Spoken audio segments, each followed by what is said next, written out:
ignore what is happening, and you don't learn from the lessons of the past, you will suffer. Well, we didn't want to put any of our own, certainly in terms of the thematic material, we didn't want to put any of our own baggage. I mean, we had no interest in putting our messages into this movie, but we thought that we should honor Tolkien by putting his messages into it. Tyrannous reformation of the Earth, our place.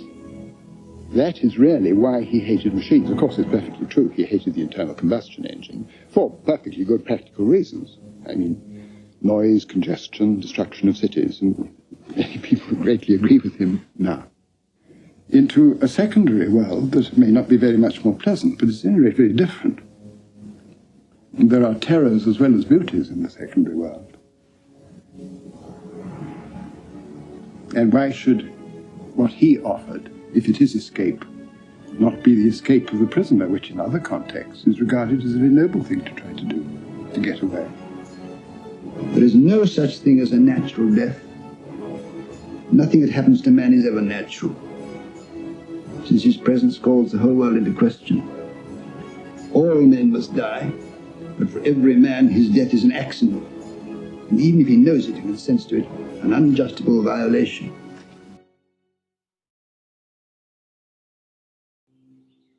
The road goes ever on and on, down from the door where it began. Now far ahead the road has gone, and I must follow if I can, pursuing it with eager feet, until it joins some larger way, where many paths and errands meet, and whether then, I cannot say.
Hey everyone, and welcome back to a little bit of a delayed stream. We came in a couple days late due to some scheduling stuff, so we appreciate you guys showing up for it nonetheless.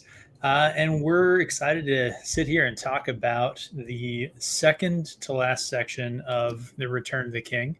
And we got a new guest on today. Well, not new guest, new to this stream series that we're doing, but she's an old guest.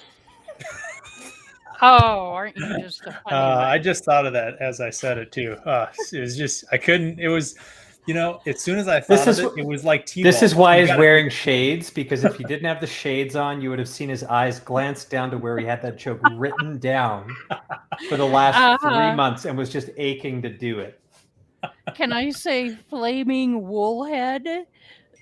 You can. That is, we'll allow it. That's your terms are acceptable.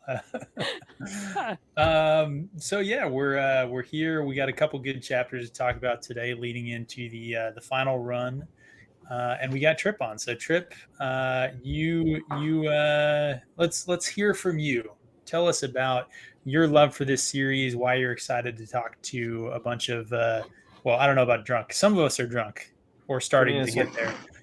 So, what do you love about this series? Well, everything, actually. It was truly my introduction to fantasy overall. Did you read the books as they came out, Tryp, like with Wheel of Time, or is that... No, I'm sorry. Yeah, okay. You know what, guys? I gotta be meaner than Pips. I'm just kidding. Wow. No. I'm just kidding. That's what I really liked about you with Wheel of Time, though, Tryp, is that you found the books as they came out. That's mad respect. I just wondered how far back I should extend. I'm kidding. Yeah. Okay, you know what? I see we're off to a good start here. I told you before we started here that I was going to strategically position you between Dane and I to make this, as painful as possible. Yeah, I had to deliver on the promise. So far, I'm patting myself on the back. All right, Tryp, I'm sorry. I'm sorry for Dane interrupting you. Please continue. I think I shared on the server that I actually tried reading The Hobbit when I was 11, and it freaked me out because I'd never read fantasy before, nothing that was, world building that wasn't based in kind of reality. Like I read when I was really young, I read a lot of Nancy Drew, the Hardy Boys, a lot of, you'll like this, Pips, a lot of equine based stories because I grew up on a ranch and we had just moved off the ranch. But yeah, I read a lot of that kind of thing. So when I started into The Hobbit, it really threw me for a loop. But then I went back to it, and that's it. I have been hooked on fantasy and sci-fi ever since. And, you have to admit, if you're going to be introduced to a new genre, especially when you're young, who better than Tolkien to do that? So, yeah, I just fell in love with the world and the characters, and I don't know, I guess the honor of the characters and the good versus evil, it's so very black and white. So like the objective moral system, yeah, don't start with me, mister. But yes, very much so. Well, cool. I think Alex has a kind of similar story in terms of really this being his first kind of book reading fantasy, getting it from his father, right? Yep, very much so. So, I mean, that's probably something that Alex and maybe some of the people in the chat here can really, sort of recognize and appreciate the way that.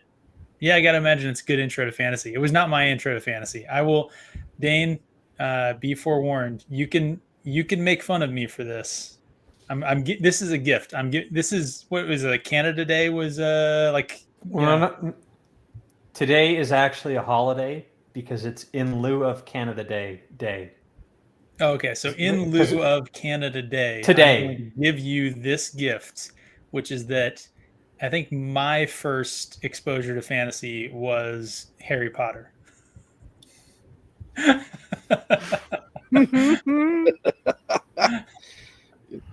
can only go up from there. There you go. Well, now as I've angered all of our subscribers and made them all cancel their subscriptions, they're leaving us, they're abandoning us, ruined all of my credibility. It's a good thing we're monetized, and Ozzy apparently gave us a super duper super chat the last time. Yeah. That'll tide us over for a couple of months, right? There you go. Perfect. Well, I'm going to break my own rule that I made earlier and say, so is Canada Day is rather like something reborn? No. Because Canada Day fell on a Saturday, we got the Monday off. That's all I'm saying. So no, I'm just saying you're of Canada Day. Yeah, and you're technically I didn't do fuck all today, so hooray! And you guys could basically do fuck all tomorrow, right? Yeah, it's great. We get a 4-day weekend here in America because that's that's how it goes. Wait, what? I worked today, but we barbecued the hell out of everything over the weekend. Oh, well, I guess technically I'm still a government employee, so I got a 4-day weekend because your tax dollars hard at work, ladies and gentlemen. Let's see. We got James Knighton in the chat. We got Jaden Hamilton. We got, let's see, Sven was here. LPK. Nosferatu. I saw him bouncing around. And I think we had Gadfly was here briefly. He's over on another stream. He might be joining us if they get through. But anyway, we got a couple people here. I think maybe we keep pressing here. Nathan, as always, do you got some capstan over there? Always. Well, Fantastic. except for the one time where I had a different blend, but that was still Lord of the Rings based. But yeah, this is good old capstan. I'm committed to this one for this one and the next episode, penultimate and ultimate. There you go. Great hat, and your beard is continuing to be inspirational. So yes, have to. I think Nathan is our wizard. Yeah, he's got the wizard beard and the pipe. Yeah, his hat needs to be a little pointier. Not too pointy though. We already get enough of those accusations. I was going to say, I'll give you wizard. I'm not sure about wizard, but which means I can be late because I'll arrive precisely when I mean to. Correct. That is a real convenient thing. You know what? Maybe Gandalf was like just a super high functioning alcoholic. Wouldn't that make me the wizard? What I want to know, Nate, is it that you arrive exactly when you mean to, or you come exactly when you mean to? Oh, come on. This is a you know what? You guys already started it. Boo. You started it. You started it. You invited me on, so you know what? That's true. Alex, you drove a long way today, didn't you? Are you emotionally prepared for the slings and arrow that Tryp is going to throw at the rest of us? I'm ready. It wasn't that bad today. I woke up Kansas City, had some dynamite barbecue, and made the drive. It was pretty good. I've had some good Kansas City barbecue. That's Tryp likes Alex. She hates you and me, Pips. Let's be honest. Arrows are going this way. They're not going down. I just feel bad for Alex waking up in Kansas. I was born in Kansas. I can say that. I woke up in Missouri, I'll have you know. But oh, okay. I was gonna say Kansas City. I'd have to check my map. Yeah, which side?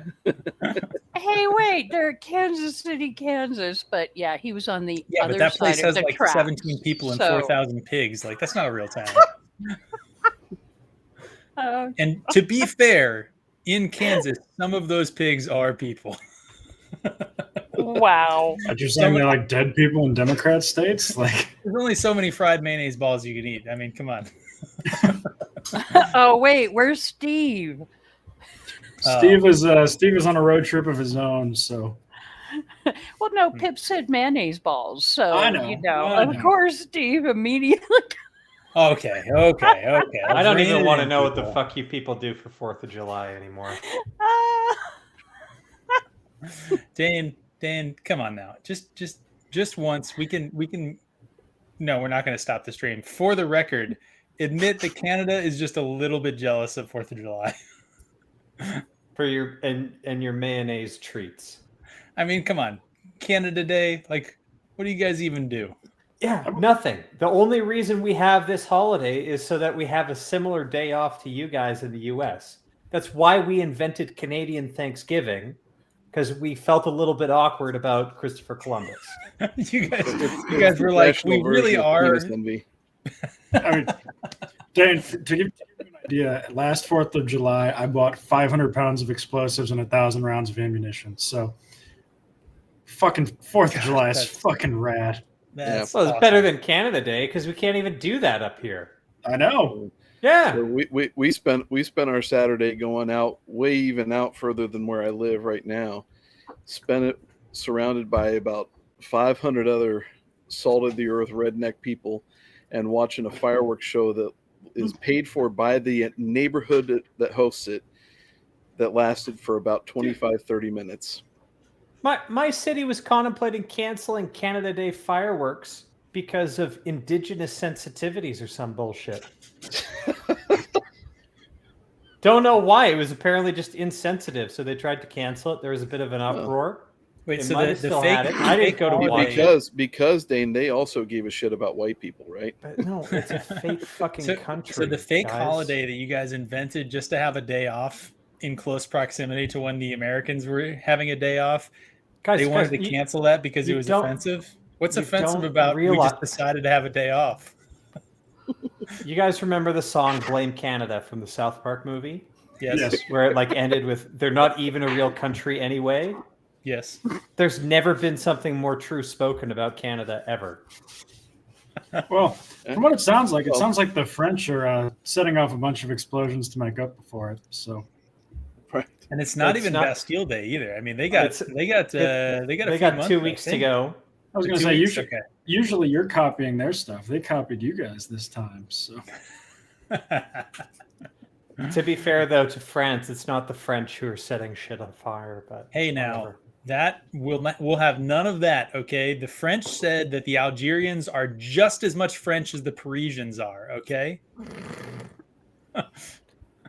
Well, that being said, it's a bona fide French tradition to burn down Paris that goes back to like even Bastille Roman Day. times.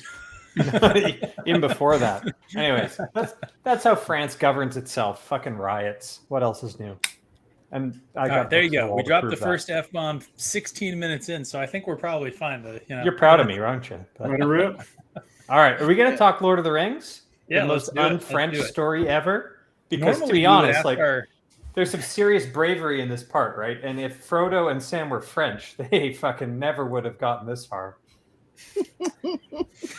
I think we'll have some room to talk about that. Well, that just goes into the old joke. You know why the French streets are lined with trees, right, Dane? Why? Because the Germans hate to march in the sun.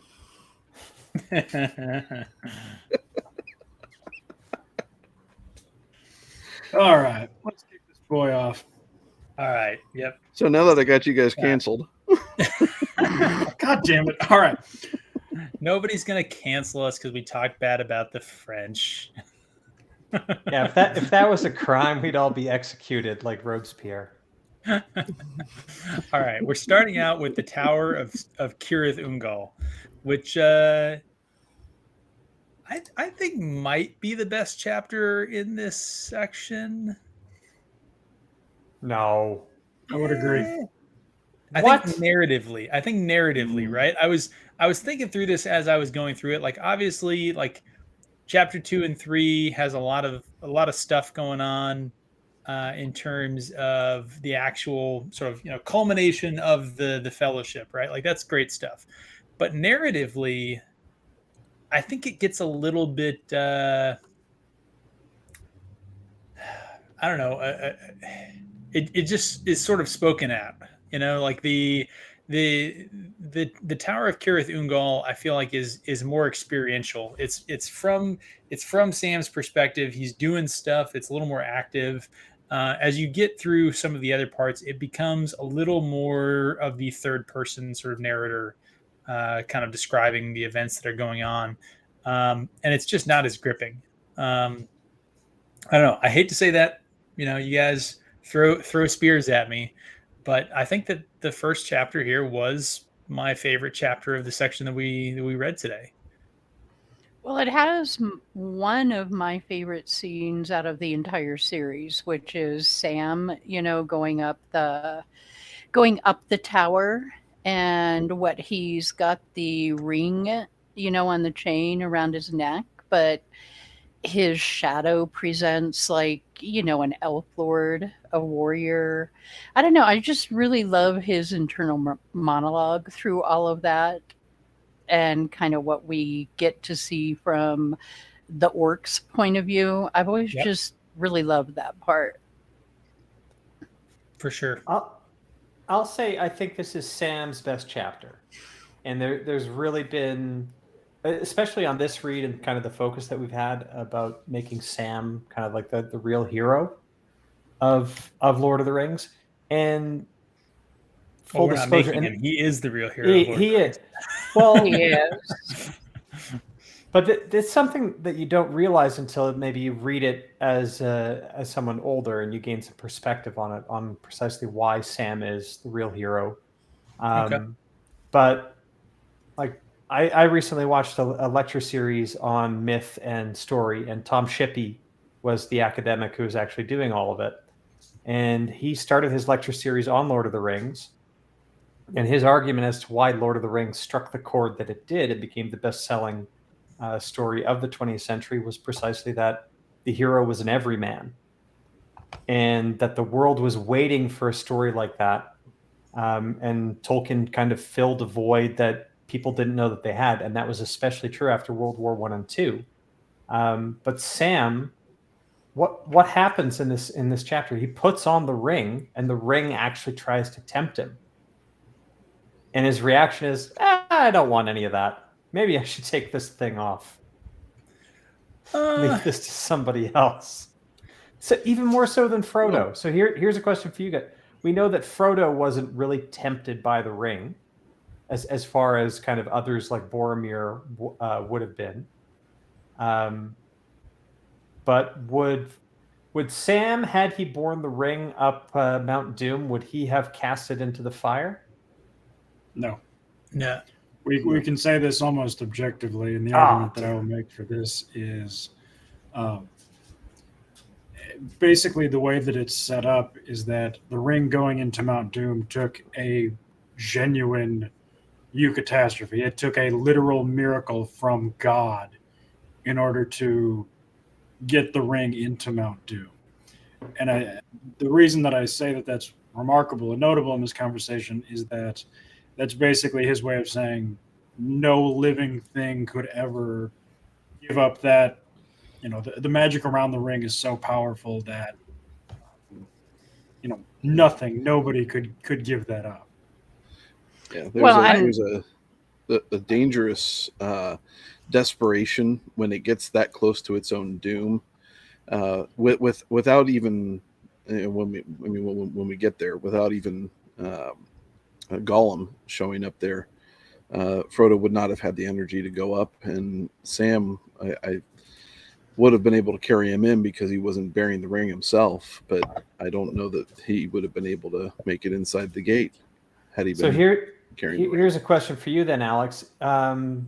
Movie scene with Isildur and Elrond going into Mount Doom, and then Elrond's voiceover about him being there the day the strength of men failed. Is Elrond full of shit there? If Elrond was the one who cut the ring and had it in his hand and went into Mount Elrond Doom, was just saying, and Isildur is basically bringing him in and being like, destroy it, and then he doesn't. Would Isildur have been like, I was there the day the strength of elves failed? I would say yes, though I think Elrond may have had a more aggressive expansion campaign than Isildur did. This is an interesting perspective because I know the movies are very, very dominant in kind of how we view the books nowadays, and especially particular scenes that were kind of filled in from appendices and weren't actually in the narrative. But I appreciate that perspective. If you're saying there's no living thing on Earth that could have even come close to what Frodo did. And that's also dependent too, though, upon how well the ring that Elrond was bearing at the time could have countered the power of the One Ring. Was he wearing that one at the time? Yeah, I'm not a lore expert on this, but I thought he inherited it afterwards from Gil-galad or someone. No, the one from Gil-galad went to Círdan and went from Círdan to Gandalf. Yeah. Well, and when we get there, I do actually have letter 192 pulled up where Tolkien actually addresses all of this. Let's save that for when we get there. I think let's talk a little bit more about this chapter, the Tower of Cirith Ungol. I think, I think there's sufficient evidence to say that Sam would not have been able to withstand the ring either. In this chapter, he's single-minded in his focus on getting back to his master, getting back to Frodo. And I think that gives him sort of an inoculation against the temptation of the ring. But I think we get into the later chapters, and I think that it's sort of revealed that Sam had enough of a brush with the temptation and the power of the ring that he recognizes the weight of it. And in my mind, that's sufficient to say that he would not have been able to last the entire journey either, right? So, would he have done better or would he have done worse than Frodo? I mean, I don't know, maybe. Yeah. But Yeah, at but the end of it, Sam didn't have a Sam. That's And- a phenomenal Really point. good point. because I actually noted it. I noted it a little bit later on in this part of the story, but I really realized Sam is truly my favorite character, and it's kind of like, okay, well, who's the stronger here? Is it Sam or Frodo? Yeah, Frodo bears the burden of the ring, but Sam is the one who actually keeps him going. Sam bears the burden of his friend and his master, Frodo, right? But he bears that burden as a caregiver. So, in a way, he's bearing the burden of being that caregiver and the one who is still able to have hope.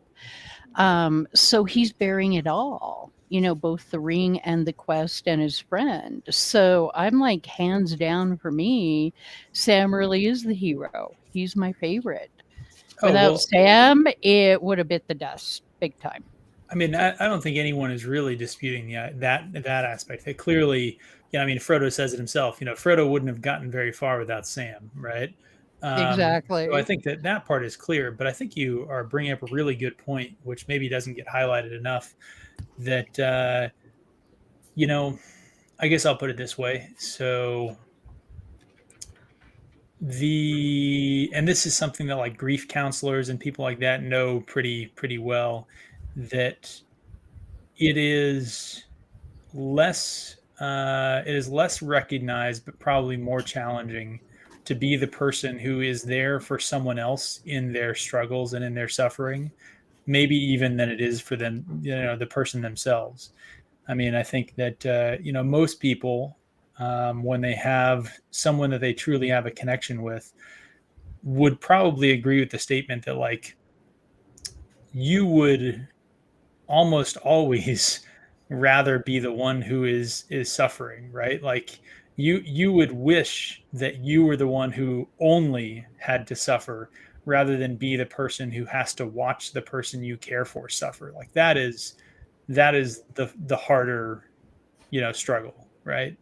And so from that perspective, like obviously Sam represents a part of the human experience, which is that all of us are mortal and all of us experience this trial at some point in our life where we have to be the person who holds the hand of that person that we love, and has to find the strength within ourselves to not just deal with it for your own sake, but for their sake, right? So from that perspective, I think you're really hitting on some of the deep truths that Tolkien is getting here, that it's not just that Sam is the everyman and that, like, well, he doesn't have any special powers, but Sam exhibits the specific traits of human resilience that make us what we are, that make us human, right? Well, Except and he's a Sam hobbit. never breaks. Somehow he never breaks. Maybe quivers or wavers just a little bit when he thinks that Frodo is dead, but even then, he takes the ring and goes on. Well, we'll get through it, I guess, in these chapters if we want to keep going on. But Sam is the one who has agency, right? But I mean, almost from this whole part of Shelob's lair till the very end of it, Frodo has literally no agent. He's like a passive character almost throughout all of it. Would you guys disagree with that? Up to this point, yeah. No, but even going towards the climax, he gets carried up Mount Doom. The ring takes him, like he's able to enter Mount Doom. Oh, I'm The ring sorry. takes You him said over. Frodo is a passive. Frodo is a passive character, and yeah. Sorry if I misspoke, but Sam is the hero showing agency throughout all of us. The decision at Rauros would have been Frodo's, right? Frodo, I mean, Gandalf required Frodo to make the decision to go through the mines, right? No, No, I'm saying since since Shelob's Lair, Cirith Ungol, and this section. Okay. I Right. would, yeah. Frodo's become kind of a very passive character. Well, he's spent, right? Like Yeah, he's just out of gas. Yeah. Yeah, I think probably from the time they split with Feanor, I would probably say that then it becomes kind of Sam's role at that point, because you're right, all the major decisions at that point then kind of come to Sam's point. You know, where's the water, where's the food, you know, when are we getting up, when are we going, you know, all of that stuff. You know, before, where it was Frodo, you crossing Rauros, going through, keeping Gollum as a companion, you know, all that stuff. So yeah, I would agree with that statement. Which, you know, I would say lends some credence to what Tryp kind of highlighted and I expounded on a little bit, of the idea that Sam's arc is, you know, the arc of a child caring for their parent, or you know, someone caring for a loved one or something like that. That one of the great tragedies of humanity is seeing that person that you care about lose their agency to the ravages of time or disease or whatever it is. And maybe that is what makes Frodo and Sam both so empathetic as characters, that, you know, only a year in the Shire Reckoning really passes during this story, right? And yet we basically see the arc of a life. You know, and I suppose only a year since they set out, not in the story. We know that obviously goes all the way back to, you know, the 33rd birthday, right? But that's, you know, that's something interesting to take away, that Frodo loses his agency at the same time that Sam has to pick it up, and that's a pretty human experience as well. Yeah, I mean, time passages go out the window.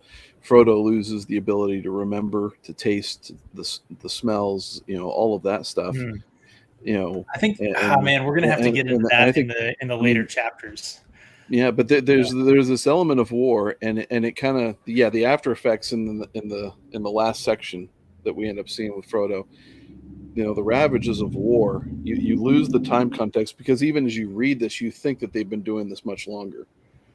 You know, but it's just, you lose sense of time because you're so oriented on the task at hand, and then with everything that occurs with that, it just ages you beyond the years that you know that you've actually been around. And you know, there's a lot of testimony to, you know, that people have made when in their little elements of participation in wars, that, you know, they came back and they go to war at 18, they come back at 20, they feel like they're much older.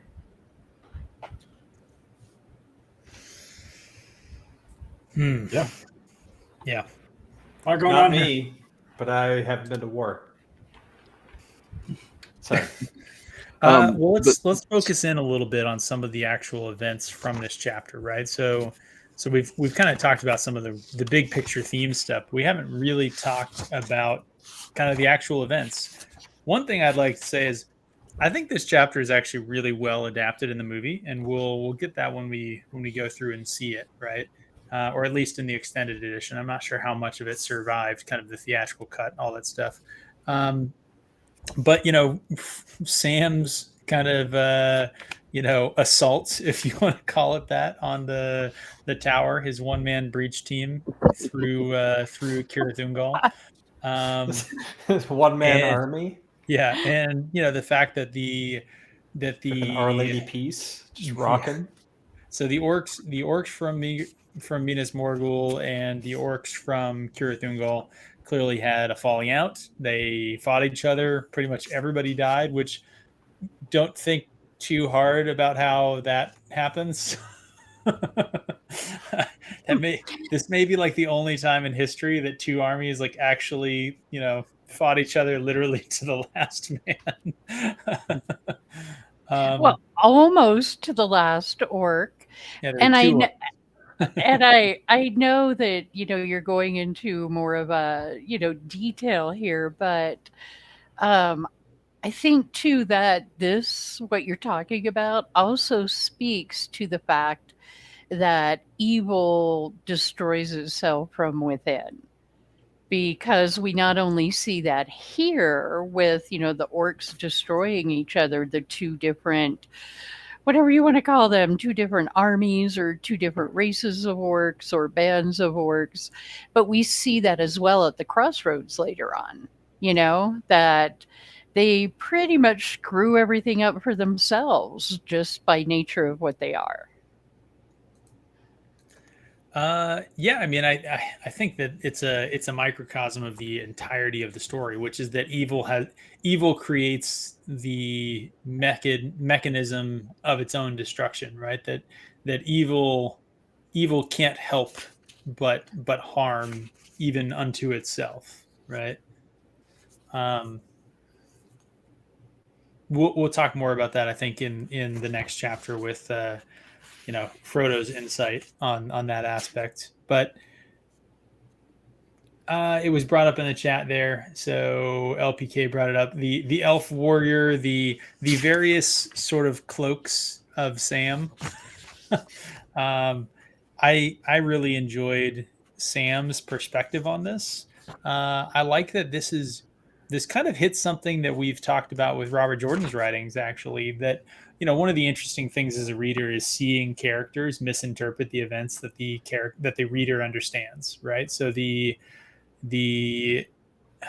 what is it? Dramatic irony, right? Is the literary device, right? And this is a short but good use of it. I like that we kind of listen in. Sam is sort of listening at keyholes. I have to say, Sam is not as good of a poet in this chapter as he was in previous ones.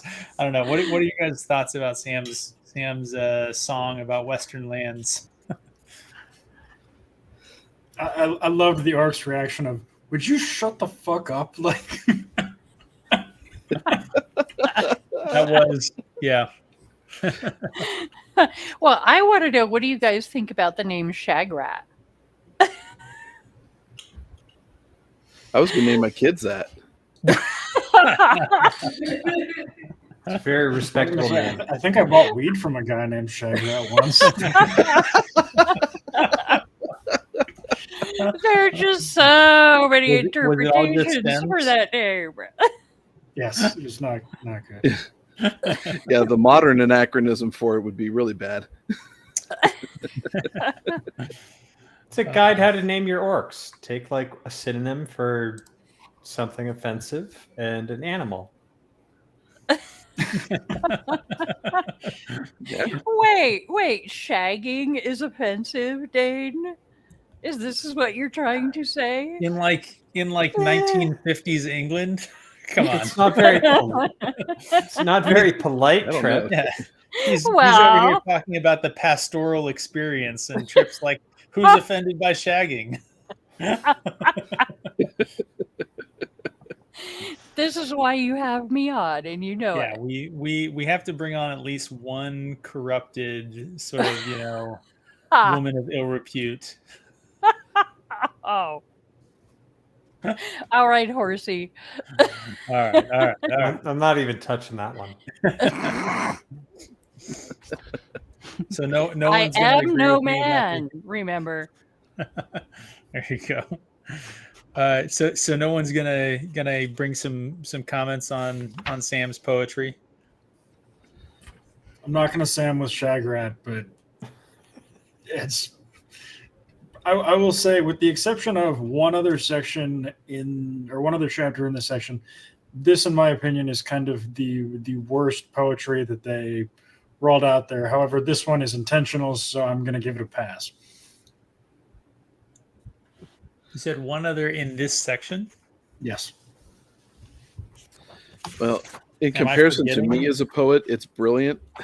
So I had no problem with it. But I mean, it's wonderful just in the purpose of it, because it then signals Frodo, and exactly, and draws the workout. Yeah, that's the beauty of it. Yeah, his It was so bad that the orc had to come out and stop him from continuing on. Yeah, but he blamed it on Frodo, so it was like me making a noise and my mom yelling at me or yelling at my brother for making the noise. Yeah, exactly. Really nailing I just it. like how Sam basically won doing an Eminem style rap battle. Fair enough. 8 Mile Shire. You're telling me that Sean Astin is not the guy you would pick to play Eminem in your coming biopic? Also, that's got to be maybe coming for soon. They've one already phase of done- Eminem's life, but no, I think Sean Astin's a little bit too big nowadays. Yeah, true. Okay, obviously we got to talk about Sam giving the ring back to Frodo, right? Yes. That's the real, honestly, with all the orcs and stuff like that, it's one thing, but like the real point of crisis or conflict in this chapter is that. It's not the Nazgul arriving at the tower. It's not them sort of fleeing, right? It's not even the Watchers, although like that's a good, once again, Gilthaniel Albereth, right? The file of Galadriel doing some work, but it's the conflict here in this brief exchange, right? Yeah. Are we going to have a Smeagol and Deagle moment, or are we going to have a peaceful transition of power? No, but it's also a good hint that at least in Sam's mind, the way Frodo says it, and obviously no you won't, you thief, and the like just harsh reaction. What would Sam be thinking, right? About it's not that he wants to keep the ring for himself, but does he trust Frodo with the ring because of his reaction to it? Because clearly Sam already knows, like, it's not Frodo speaking, that's the ring speaking through Frodo. But if the ring can do that to Frodo, then what does that say about it or the whole situation? Yep. Yeah. In addition, Sam is also feeling massive guilty. Like, he's basically watching a heroin addict have a stroke and then having to give the heroin addict more heroin. Like, I mean, that's essentially what he's having to do here. And it's, yeah, tough thing to ask yourself to do if the world is on the line here.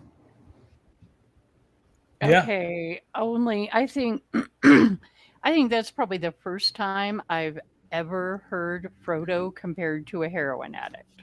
What I really hope now is that Tryp doesn't say speaking as a heroin addict. Oh my God. Well, I mean, it's what sort did of, I ever do to deserve the I'm saying that's what I don't want to hear. Yeah. We're happy that you are living a clean life, Tryp. Says the Canadian alcoholic in our midst. Hey, It's like alcohol is not that question. When do you Canadian. stop beating your wife?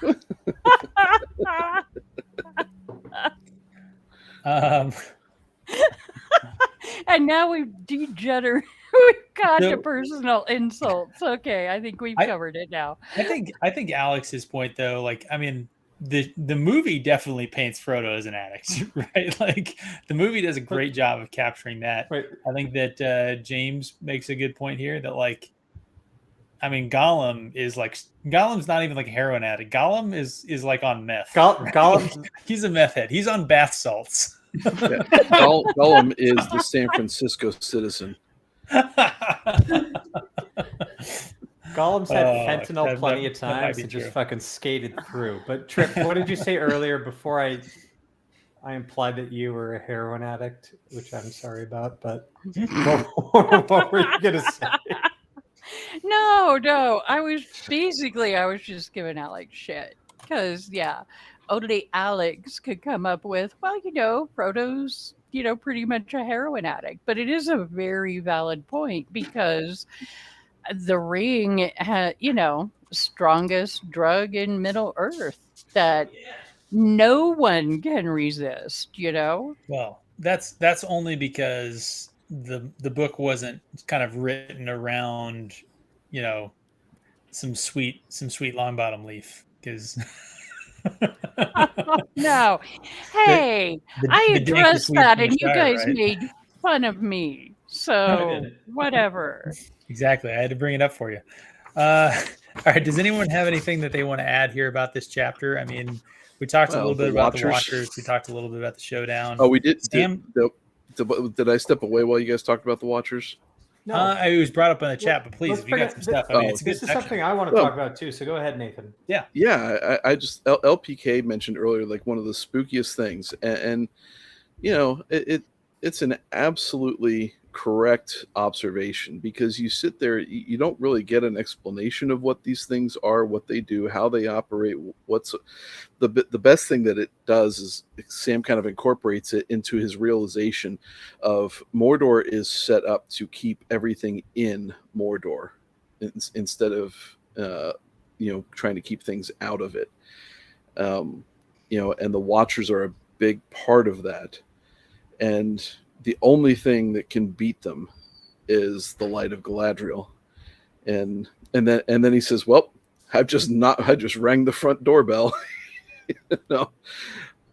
Gotta keep going. And the terror of that, especially when he and Frodo leave, is that they are trying to find a way to escape a flying Nazgul, which this is something they didn't do in the movie, which I really missed them not doing, because that could have just added a lot to the chase, to the whole ending of it, because you just sit there and you're like, you can't see them, Frodo can feel the Nazgul up there, he can't see it, but we got to be careful in our movements. I mean, just this whole tension that's going on as they're trying to escape. And this is kind of covered at the end of this chapter, I think, and into the next. But the Watchers kind of just key everything into that whole moment, and it's fantastic. That's a really great point about what the movie kind of missed here, and I want to bring something to your guys. Bring it up, and this leads us into the Land of Shadow, the next chapter here. So maybe it's a good segue. We'll see if Dane wants to come back and talk more about the Watchers, but. So the movie showed us them like using their disguise, getting picked up with the Orc Company, and then kind of sneaking away, right? I think that the movie would have been better served had they shown what you just talked about, shown the Nazgul, but specifically the two orcs looking for them. Had they had some sequences of them being tracked and hunted and harried, and then like the only reason they get away is because the one orc gets tired of having to follow this fake trail. Gollum has spoiled the trail. They learn that Gollum is after them. The two orcs fight. One of them flees, and then they're free to basically beeline it for the Mount Doom. Right? Yeah. That I think would have been a better story than the put on our sort of two guys in one coat routine. Well, and if you think about the implications of that whole conversation with those two orcs, you find out that the tower that they left is now commanded by the Nazgul. So that again takes another element to heighten it, because at this point in time, you at least in the reading, you don't know exactly where Aragorn and everybody is. They're clearly not everybody's on a march to the Black Gate yet, and you've got this whole thing. They're searching for the elf warrior, which never gets brought up in the movie because it's just a wonderful kind of accidental MacGuffin that the enemy throws out there on themselves. So it makes it a lot more believable for them to be able to escape this whole thing, because they're looking for somebody who's 6.5, 7 feet tall. They're not looking for 4 foot Frodo and Sam. Well, I like that they brought up it was an elf, and then it was a god, or then it was a dwarf, and then it was a company of Uruk, and then it was they're all sorts of disjointed. Before I let Dane jump in and talk about the Watchers and stuff he wants to, I want to say one brief thing. Sorry, just because Hiking Feanor brought this comment up. I don't know why this reminded me of it, but we were completely remiss in our last section for not talking about something, which was Sting versus Shelob. We never mentioned the inscription on Sting's blade, which is absurd that we never did. It's not mentioned in The Lord of the Rings, but it's a callback to The Hobbit. And so you think again, like Tolkien having this whole story mapped out as beautifully as he did. The inscription on the blade of Sting is "Sting is my name." This is the translation from Sindarin. "Sting is my name. I am the spider's bane." So in The Hobbit, Sting was given its like, ultimate sort of kind of Bilbo epic showdown, uses right? it to fight off the spiders of the Mirkwood. Just Mhm. kind of when he names it. But Yeah. and back to the Watchers, the point that I wanted to bring up here, a little bit tied to the films, but what I kind of lament is the File of Galadriel. Hey, Matt. Okay, the File of Galadriel is only really used to like be a flashlight to help blind Shelob, whereas it kind of comes up over and over as probably the most useful item that they have in order to fulfill their quest, right? They use it to get by Shelob, but they use it to get into Mordor as well. And I think it comes up a couple more times too. So That was That's in what I the would- movies, though. Didn't Sam use it at the Watchers in the movies? In the extended edition, No. I believe. No. The only time No, it's used in the movies Because they is with replaced the Shelob. Watchers with the Gargoyle. Yeah. Yep. Yeah, I think Dane, I would say that I thought you had brought this point up about the file being a like tool against the temptation of the ring as well, right? When they're Yeah. about to ascend the stairs and Frodo is like reaching for the ring and he touches instead the file of Galadriel. Yeah. And it like Thanks for jogging my drunk memory, but yeah, you're absolutely right. That's a difficult thing to convey in film, but there's a way you can do it, right?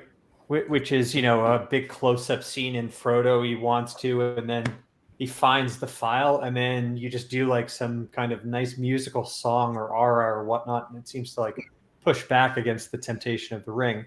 So if they did a little bit more of that, they would have built up what the File of Galadriel actually was and the utility for Frodo. Because quite sadly, the movie's basically portrayed as a fucking flashlight on an iPhone. And that's like all it's used for. Well, Yeah. yeah, and that is actually a good point, because one of the things I was thinking about while I was listening to this part was I actually did an audiobook because my books disappeared in all the moves that I've done. Bummer. And by the way, the version I listened to was read by Andy Serkis. So that was actually really interesting. And, the Gollum parts rocked. You got to know that. But yeah, the books gave me so much more of almost a paranormal flavor, from like the power of the elves, just kind of that hidden intensity and sense of good versus evil. The fact that their very existence is a blight on evil, and I did pick that up this time a lot more from the books than I did from the movies, that aspect. Yep. I guess I have two, notes from this is, John, buddy, okay, you know how you have the best prose in the history of the English language? Like, can I interest you in some horror? Like, you really crushed it. This one tiny section. I'd love for you to expand out and maybe do a little more of this, because, man, you crushed that. The second is, in the movies, Sam plays the Tower of Cirith Ungol like I do stealth missions in video games, where if there's nobody alive to set off the alarm, there can't be an alarm set off. And just in that movie, it's one of my favorite sections. That makes me want to run through a wall every time Sam just trucks his way up, and and I really don't care about the realism of Sam 3-on-1ing a pack of orcs, but fuck me, I love that section. All right, well, something to look forward to when we watch the movie on the Discord in I guess 3 weeks, right? We'll be back in 2 weeks to finish this, and then the week following we'll do the movie. Hey, Pips, I have one last comment about the Watchers. For Doctor Who fans, okay, when I was young, the Watchers were very gargoyle-like for me. But as I grew older, they became familiar with Doctor Who, very much weeping angels, which Those freaked me the fuck out. Yes. Oh so my I gosh, we get just that got vibe. a Nathan Manabenethrin swear on stream. That's not that uncommon.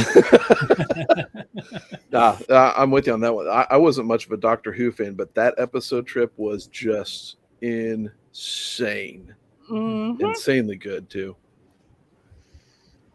All right. Are we good to move on Doctor to chapter 2, the Land of Shadow? We are at the 56-minute mark. We are good to go to the second chapter of our discussion. Hey, you guys 20 picked minutes on the Canada Day. exactly, and the French. So French we had to deserved make it. fun of Tryp, obviously. Which, hey, you know what? It occurs to me, Tryp, can we get you on record? What is the only appropriate way to pronounce your other name? Can you just get it out there for us so that we can get it on record? For Birgitta. You know what? Just no. Birgitta. Fuck off. Barchetta.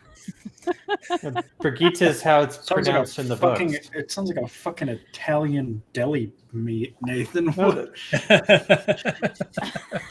was actually giving a nod to the Rush band. Rush with Red Barchetta. All right. Okay, why is this conversation going over my head? Because she's pronouncing Brigitte the correct way. Thank you. That's fine. It's fine. All right. Land of Shadow. The Land of Shadow. All right.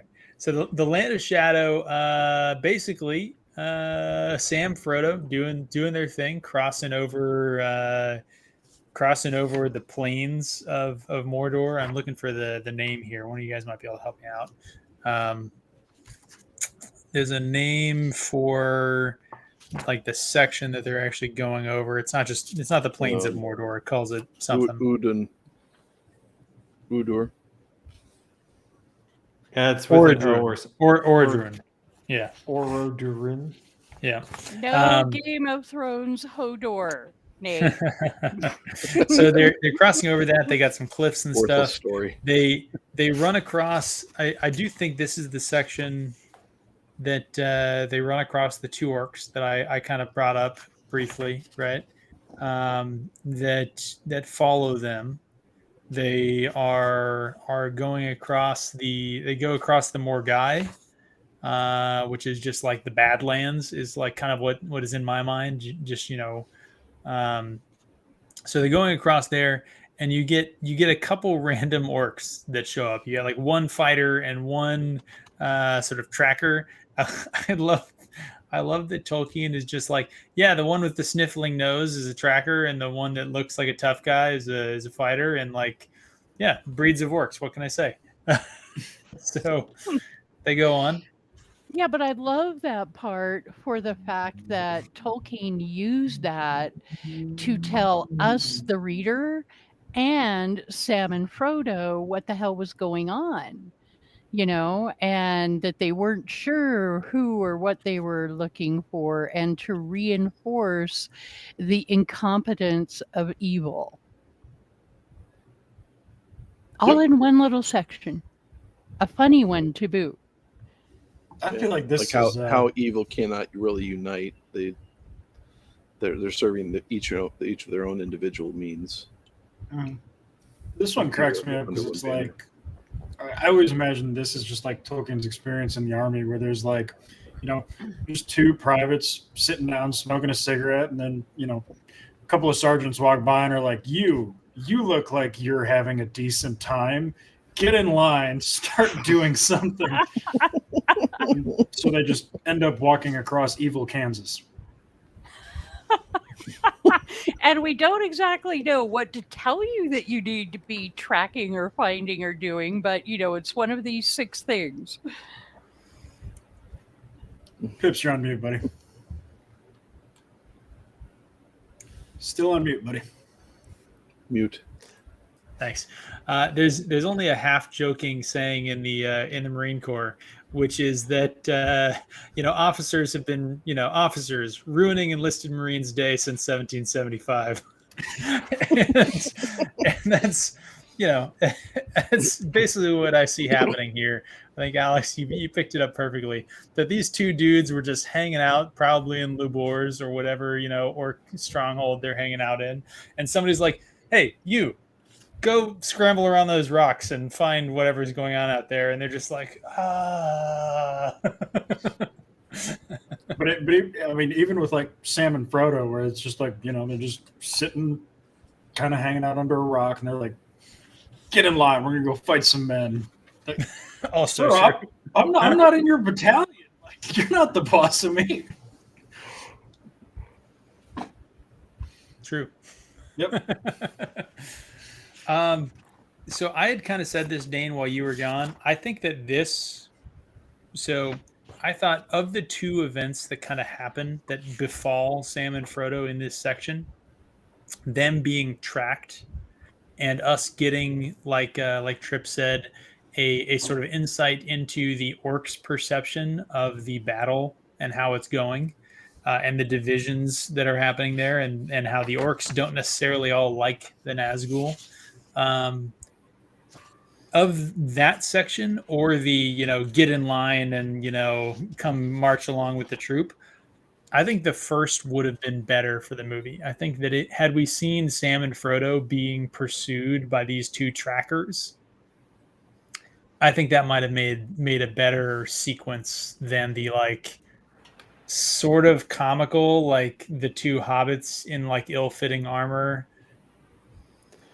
The film, I don't know why they had to choose between the 2, but I think the key thing, they remember as well, when you're doing the film, you're trying to keep the timelines as chronological as possible. So rather than, going whole chapters and advancing the story and then going back in time and catching up with other characters, the key thing was to show that Aragorn going to the Black Gates with everyone is what cleared the way for Frodo to go to Mount Doom. And that's the key thing to basically show visually.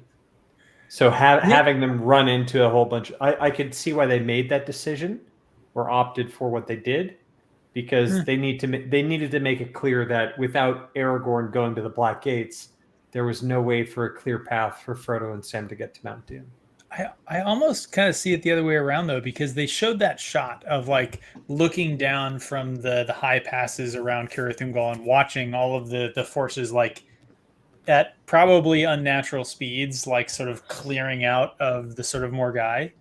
And so for them to then later run into a whole troop of orcs going on was, I don't know, it made it a little. Maybe they didn't execute on it, but I understand kind of why they would have written it the way they did, and if effects were done a little bit differently, then. Yeah, that's fair. Shagrat comes up again. Obviously, he gets mentioned. Well, yeah, because he's just a Chad, Loves to shag those rats. It's fucking sick. This is where we really see the collapse of Frodo, right? Yep. Just runs out of gas. Yeah. And maybe from that perspective, maybe the movie did it right, that having the sequence that ultimately breaks Frodo is the more important of the 2. I don't remember them really showing Frodo getting broken by that experience in the way that the books kind of highlights it, but I guess we'll see when we rewatch it. Well, I made a note that in listening to this again, you could really feel their weariness just bleeding off the page, so to speak, since I was listening. But Tolkien does that so well. I mean, wow. And I think the movie, I always felt they started Frodo's real deep descent too early. I thought, he started getting gripped a bit sooner into those depths of, I really can't do this too soon. I almost felt like it was almost the entirety of Return of the King. I could be Yeah, it really started with Osgiliath and Faramir in Two Towers, right? Yep. Yeah, and I think I shouldn't have done, but yeah, that we've talked about that. True. But yeah, so I think that had they started it later, and I guess it's tough to see how you communicate that going from book to screen, I guess, but but I thought the depths of Frodo's fall that are covered here are really well done, especially when they are countered by the glimpses of hope that Sam brings to the table when he looks up and he sees the star, or he goes, he finds water, twice, and all of those huge uplifting moments that he has that enable him to help his master carry on through the doldrums. Yep. Yeah. I think there's two other things that I want to talk about in this chapter. And I guess the first sort of a carryover from the last one is sort of the big moment in this journey that we don't talk about is Sam throwing away everything that he's carrying. They toss everything but, the vial of Galadriel and their cloaks. And his little box. The gifts of Galadriel. Yeah. Yep. Doesn't throw away his dirt, man. Nope. Yep. Which he was robbed of in the movie, but we've talked about that. Yep. Oh, so right. If you've ever had a good cast iron pan, man, throwing that thing away must have. Yeah, that was throwing it in the dishwasher. That was probably his grandmother's. It was well seasoned, and he just. Well, and Alex, I'm right there with you because I even noted this about him, when he has to throw away his beloved cookware, and then when he's also remembers the rabbit and the Oliphant. It's so apparent what is so important to him, among other things. Yep. The second point I wanted to make. Alex ruined the joke I was going to make since he brought it up first. I was going to talk about leave it to a woman to focus on the cookware, and Alex brought it up first. I had my notes written over here to make this joke, and Alex ruined it. He ruined it. The levels of misogyny our stream we're going to reach. I want you guys to just appreciate that for a second. I'm gonna have to take a moment. I'm gonna have to take a sip here. I'm gonna have to just kind of pour one out for the homies of that great joke that was going to happen and was ruined. Time for a refill. Yeah, the second thing that I wanted to bring up was the finding the streams is, almost Tavernus, but I'm going to say it's, this section is where I sort of see, God's influence on this journey, the Iluvatar's influence, they're just man, we have nothing left. And it's just hey, this stream pops up, and it's it's just God reaching down, being you can pull this off. This is within your reach. You just need a little bit of help. And, if you've ever been in one of those truly awful, horrendous, situations, those super small, signals or symbols that reach out to you really do. You do need those for inspiration to continue on.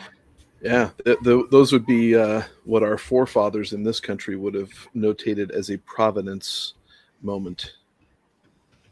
Well, and there's another one later that I will bring up when they're at the foot of Mount Doom that I think is very much the same thing, Alex. Well, we kind of talked through, that I am. We've kind of talked through the Land of Shadow. I think there's some good stuff here. I think the big thing we talked about it a little bit early with the conversation about Sam versus Frodo's transition and sort of agency, right? Like this is the chapter. The last chapter was just a Sam POV, but really the Land of Shadow chapter 2 is where you see the two of them together, and you see that Sam has clearly taken the lead of the two of them in the Fellowship, right? In that Frodo is unable. He is sort of the Walking Dead at this point, right? Like he is just defeated by the ring, and now it's just the friendship and sort of perseverance of Sam that is continuing them on. Yeah. So like the chapter ends with a last despairing effort. Frodo raised himself on his hands and struggled on for maybe 20 yards. Then he pitched down into a shallow pit that opened unexpectedly before them, and there he lay like a dead thing. Yeah.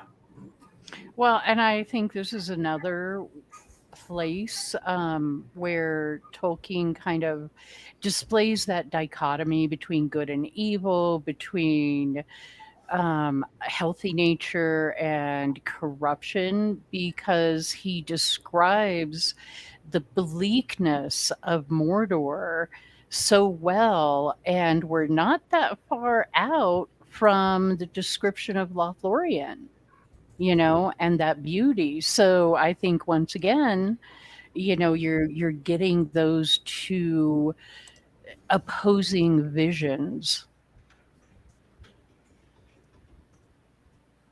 Wait, what? Are you saying that Lothlorien is described as bleak as Mordor, or as well as Mordor? No, good Lord, no. Oh my God. I'm sorry, Trip, you're going to have to stop saying crazy things. Yeah, exactly. What are you saying? Are you saying that like the description of Mordor is so vivid in its imagery and its quality of prose that it's reminiscent of his earlier descriptions of Lothlorien? Okay. Must I remind you that I am the emotional one here that runs on Must I remind you that I've been drinking since like I don't care. Hush. Noon, Let me finish. Canada Day in lieu of. Canada Day, remember? Been drinking since Saturday. Okay. I am not talking about the prose. I am talking about we have beautiful Lothlorien versus ugly Mordor. That sounds good versus evil and how it's represented. Well, that really, speaks to kind of the intro video that we have, right? That Tolkien was, I don't know. I don't want to say he was an environmentalist because I think that sort of has some certain connotations in today's society.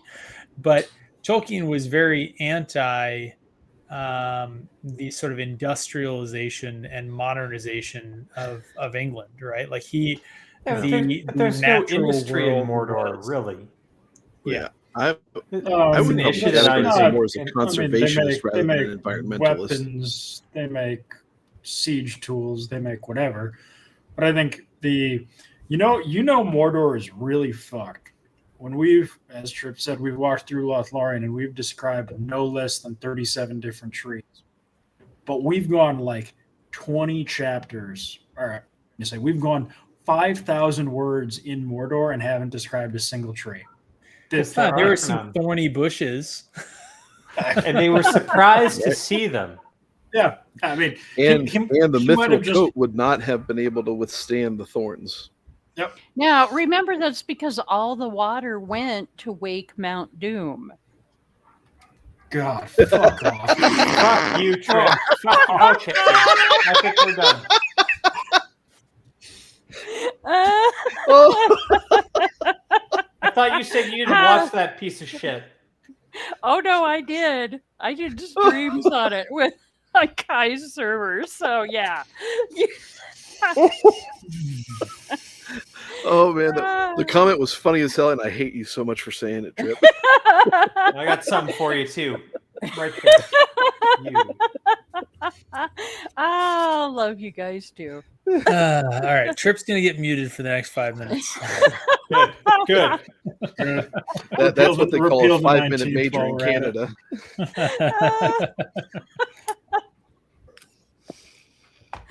All right. Let's bring it back in. I think, well, Nathan, you kind of read the last line there. Are we ready to move on to chapter 3, Mount Doom? Mm-hmm. Yep. So I'm going to say this is where it really got cemented for me, the comment that I made before about how there was a narrative shift between previous Tolkien chapters that were, third person narrative, but like were mostly focused on the characters and the things that they experienced and news. Dane, you might have a better, grasp of how to describe Tolkien's narrative structure. But this chapter, I feel like is so externalized. So much of what happens in this chapter is described from a remove that I felt as I kind of transitioned into this. A lot of it was still really good, and there's a lot of really important stuff that happens in this chapter. But I don't know. I feel like we have to have a conversation before we get into what happens in this chapter. Am I crazy here? Did anyone else feel like, starting with the last chapter, but really coming into chapter 3 and onward, that we got a different narrative voice than we previously had throughout the series? That's actually a really interesting point, because one of the things I was going to mention was when Frodo and Sam are at the base of Mount Doom, and they are basically, that's it. Their energy reserves are gone. They're done, right? But there is a mention. Hold on a second here. So Sam, it's said that, or it's brought up that Sam feels almost as if he had been called. And that's kind of what gives him that, that energy and that will, right, to get up and carry on. And then it also kind of insinuates that Frodo has the same thing. Well, as Alex was talking about earlier, now we get into that, when Gollum intervenes at the end, and the whole argument about is that Eru Iluvatar, intervening, the other author, right? So is that maybe a little intentional? Is that maybe kind of the voice that we're hearing here in this part? Works Almost my theory. like a biblical narrative of events kind of thing. Well, yeah, like maybe you're getting that. This is not intended to take us back to the Watchers, but maybe we're getting the voice of the unseen narrator or the unseen Watcher. Honestly, it just occurred to me now, Pips, when you brought that up. Dane, you look like you're making a sort of, Well, I'm trying to. So Tolkien does not write in the third person limited ever. Even if he does a whole chapter or two where Agreed. he's limiting himself to a single character and what they experience and they do, it's really more of an omniscient narrator. I agree. What he doesn't do is he doesn't head hop. So head hopping, although it's deemed to be a bit of a literary sin, where you go into the minds of different characters. Yep. So you're trying to capture the limited view of a particular character, but you oscillate between them. The only one who really does that and does it semi-effectively, I'd say, is Frank Herbert in the Dune series.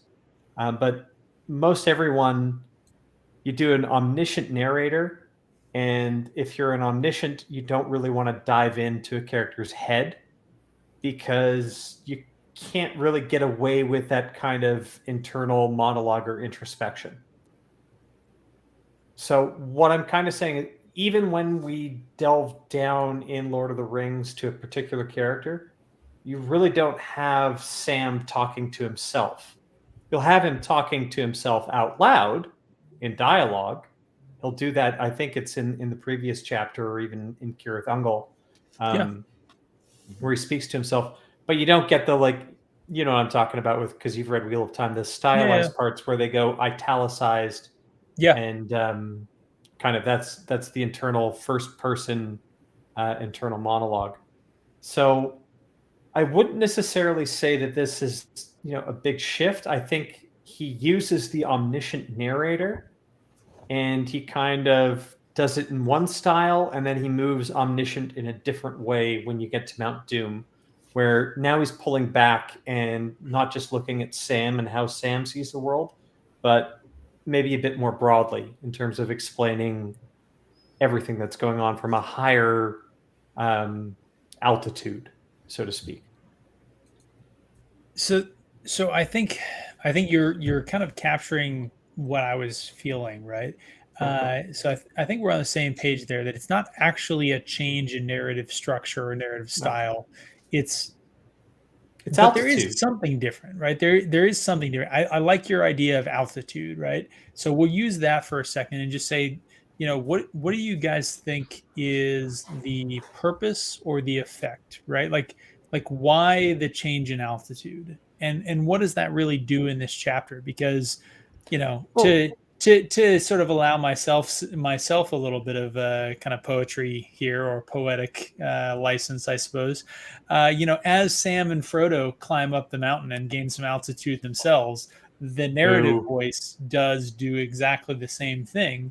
And is it, you know, obviously it is the climax of the quest and the story, right? But the question is,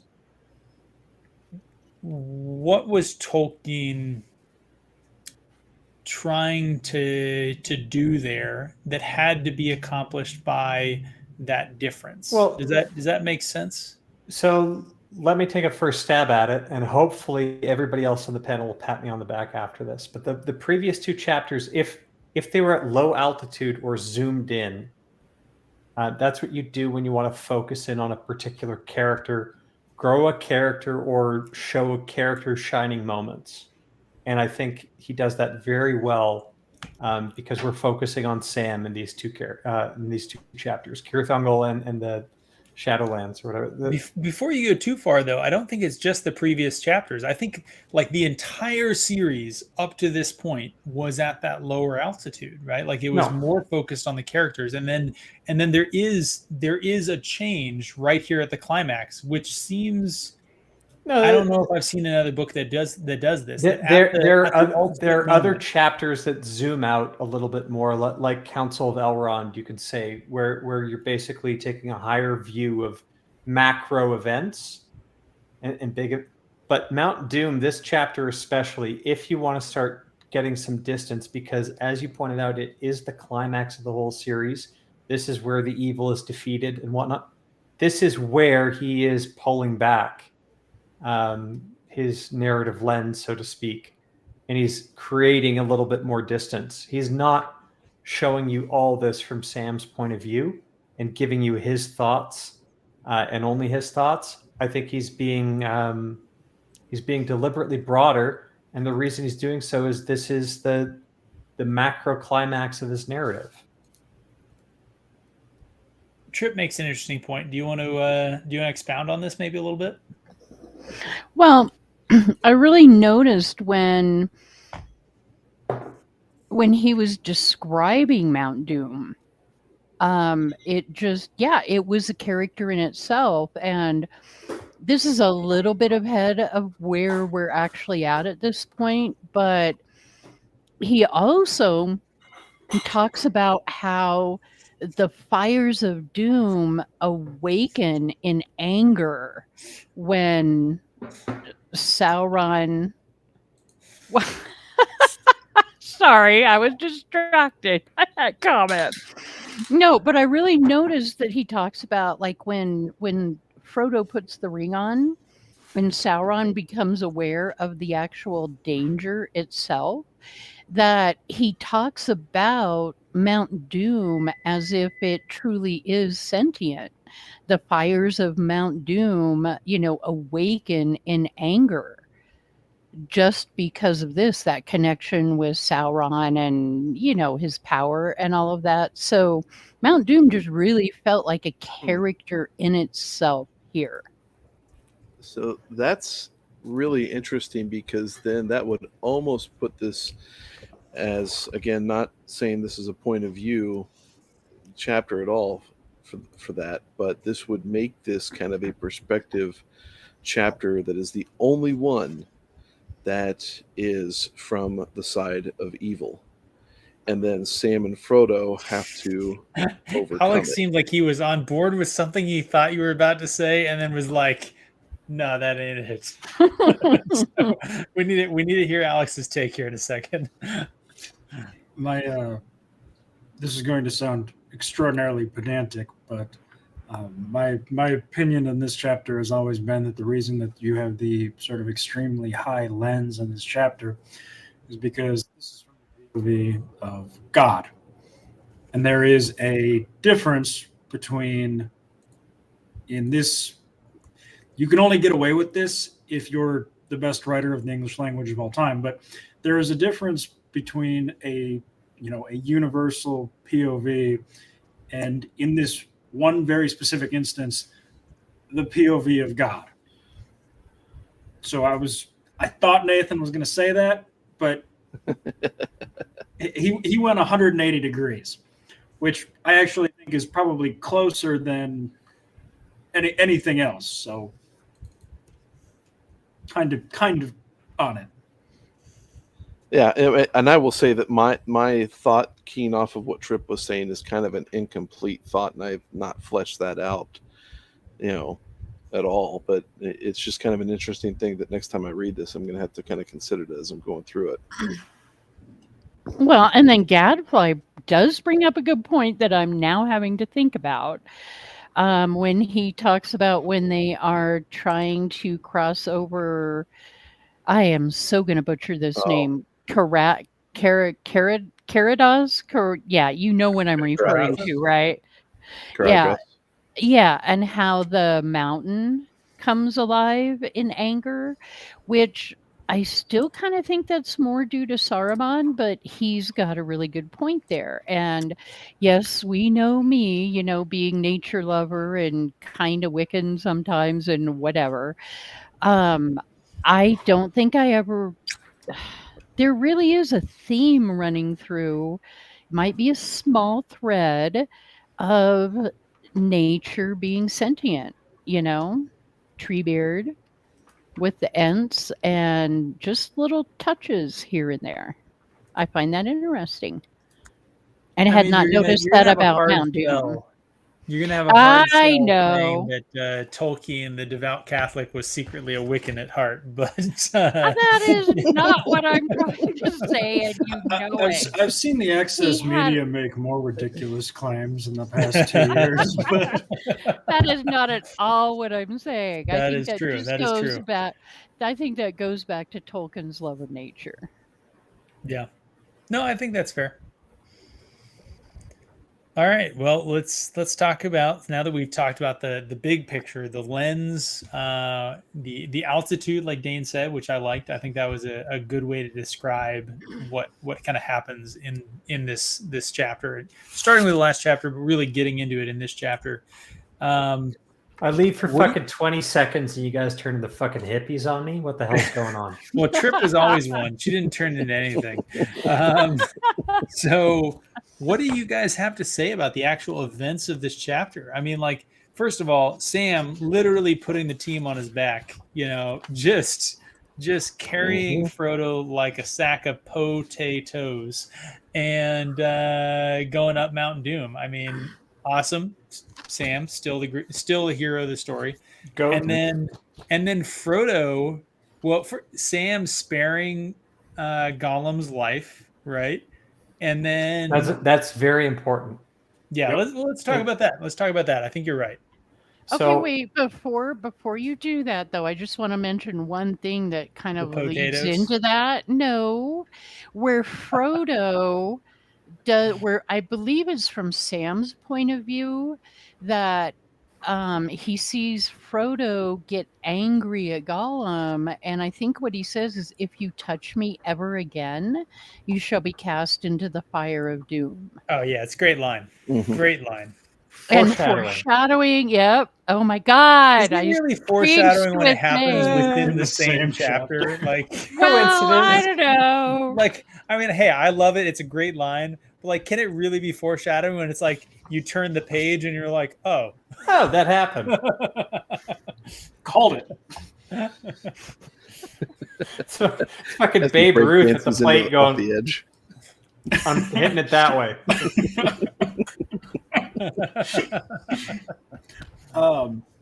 Outstanding callback to Two Towers here. Frodo is, Smeagol is kicking Frodo's ass, and Frodo gives him the command, and Gollum has to obey the command, and he shrinks away. And it's just sort of the power of the oath and the power of the ring that, you know, even winning the fight, he's sort of magically obligated to stop. What was the line from? I don't think this was a line from the book. I think the movie had this close to the line in the book. The ring is treacherous; it'll hold you to your word, right? Yep. Yeah. It wasn't really established in the films at all that the ring had this kind of geas or oath power, if you want to call it that. Like that's a magical thing later, but if you swear an oath on a magic item and then you're kind of it becomes unbreakable. Yep. It's an interesting element, but it definitely plays into what's going on in the chapter as written, not in the movies whatsoever. But I can understand why they might have omitted that from the film. You remind me of something that we didn't talk about in the Tower of Cirith Ungol, which was the aura of power that the ring is projecting. So when Sam has the ring, the orcs are able to perceive the menace, the power of him because he has the ring, right? Which is something interesting that, you know, we hadn't really seen from the ring before. But anyway, sorry, I just wanted to throw back. We neglected to talk about that. It was an interesting point as it developed, and I think now we see it come to the fruition where Frodo has the ring. He's on the verge of claiming it, right? He's about to try and, you know, take it for himself, and so he sits there and he looks at Gollum and he commands him by the power of the ring. I think it's all good to bring up. Yep, I think it's even funnier. You know, if you imagine the ring as a sort of sentient entity, you know, it has to be cursing itself for this power, because it's looking like, oh shit, I'm about to die, and then, you know, Gollum starts winning the fight, and it's like, okay, maybe back to the fish cave for 1,000 years, but we'll eventually get another shot at it, and then, you know, it's. Fuck, I can't believe the Hobbit remembered it can do that. Shit. Back up the mountain. God, I hope this works out. I really love how we get the line from Gandalf way back that it was the pity of Bilbo that stayed his hand. We see an element of that occur with Frodo by keeping Gollum alive, and of all you really get it with Sam. Hate, of all of those who hate Gollum, Sam is the most. Sam has the most hatred of him, and Most Smeagol reason says, to "Don't." as well. Yeah, right. And he says, "Don't kill us," he wept. "Don't hurt us with nasty, cruel steel. Let us live. Yes, just let us live a little longer. Lost, lost, we are lost. And when Precious goes, we'll die. Yes, die into the dust." And he clawed up the ashes of the path with his long fleshed fingers. "Dust," he hissed. Sam's hand wavered. His mind was hot with wrath and the memory of evil. It would be just to slay this treacherous, murderous creature, and just, and many times deserved, and it also seemed the only safe thing to do. But deep in his heart, there was something that restrained him. He could not strike this thing lying in the dust, forlorn, ruinous, utterly wretched. Just absolutely fantastic. Yep. Can And I say, LPK in the chat called it exactly the beatitude, and I don't know where his comment just went, but Where'd it go? The powers of the Valar in the world, perhaps. no. Yeah. Blessed are the merciful, for they shall receive Oh. mercy. Yeah, There it is. It just came back. but he's also right. Also in the comment that the powers of the Valar in the world, perhaps because of Sam says deep in his heart there was something that restrained him. So, what is that in his heart that restrains him? Is it his own will, or is it something a lot deeper than that? And those are, that's a really, really kind of it's a really deep statement to sit there and read, and that's what stays Sam's hand. It's just absolutely fantastic to see what Gandalf says, and it just continually happens over and over again. Well, and I posted in chat a sentence from Tolkien about all this. And I think he says it really well there too. He says, in this case, the cause, not the hero, was triumphant. Because by the exercise of pity, mercy, and forgiveness of injury, a situation was produced in which all was redressed and disaster averted. Mm-hmm. Yep.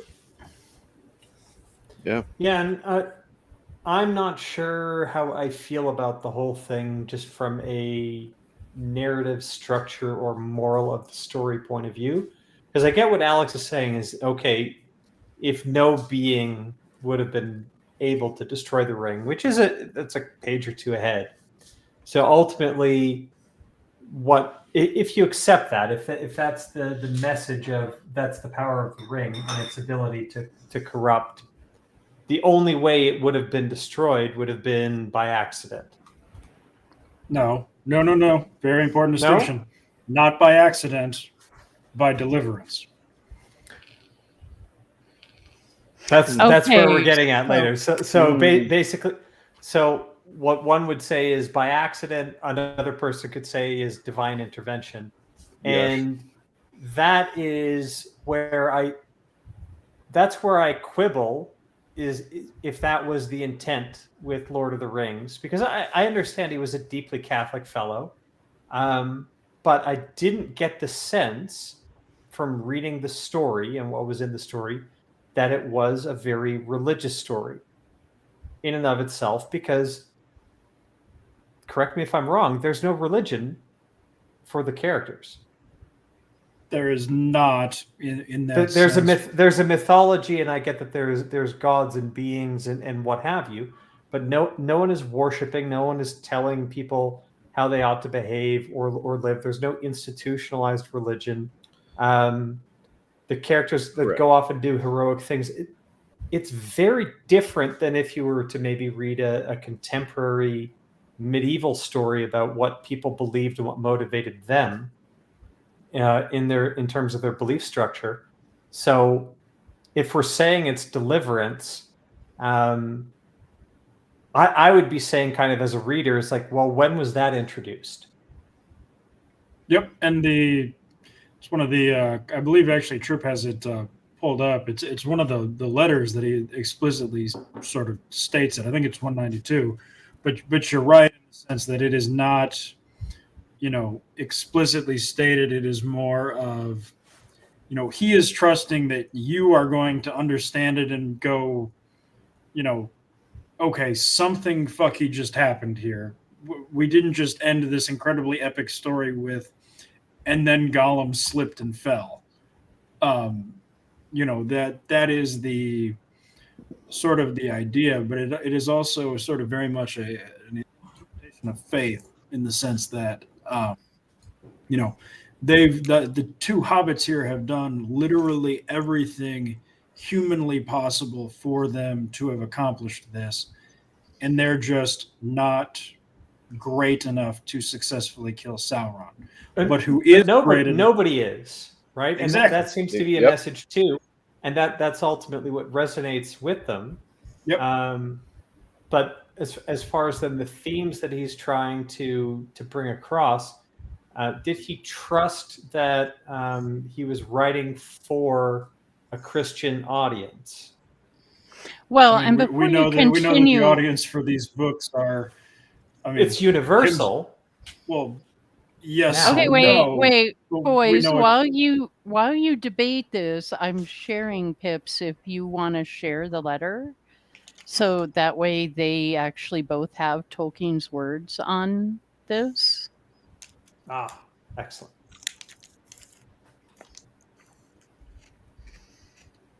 I'll make it a little larger for you guys. Why don't you read it for the people who are listening? With that sultry voice that's not at all like Pips's. Okay, this section doesn't say anything about woofs. You know what? Oh my God. All right. So by chance, I have just had another letter regarding the failure of Frodo. Very few seem even to have observed it. But following the logic of the plot, it was clearly inevitable as an event. And surely it is a more significant and real event than a mere fairy story ending in which the hero is indomitable. It is possible for the good, even the saintly, to be subjected to a power of evil which is too great for them to overcome in themselves. In this case, the cause, not the hero, was triumphant because by the exercise of pity, mercy, and forgiveness of injury, a situation was produced in which all was redressed and disaster averted. Gandalf certainly foresaw this. Of course, he did not mean to say that one must be merciful, but it may prove useful later. It would not then be mercy or pity, which are only truly present when contrary to prudence, not ours to plan. But we are assured that we must be ourselves extravagantly generous if we are to hope for the extravagant generosity which the slightest easing of or escape from the consequences of our own follies and errors represents. And that mercy does sometimes occur in this life. Frodo deserved all honor because he spent every drop of his power of will and body, and that was just sufficient to bring him to the destined point and no further. Few others, possibly no others of his time, would have got so far. The other power then took over, the writer of the story, by which I do not mean myself, that one ever-present person who is never absent and never named. A third, I think that covers what we need to cover there. It's karma.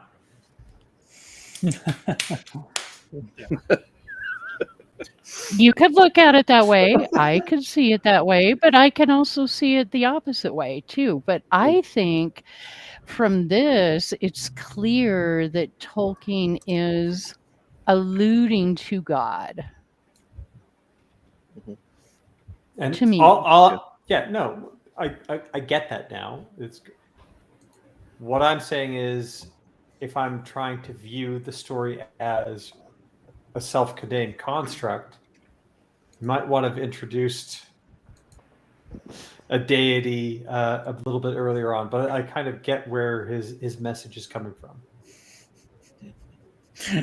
Talking about him alluding to God. This was from Alex.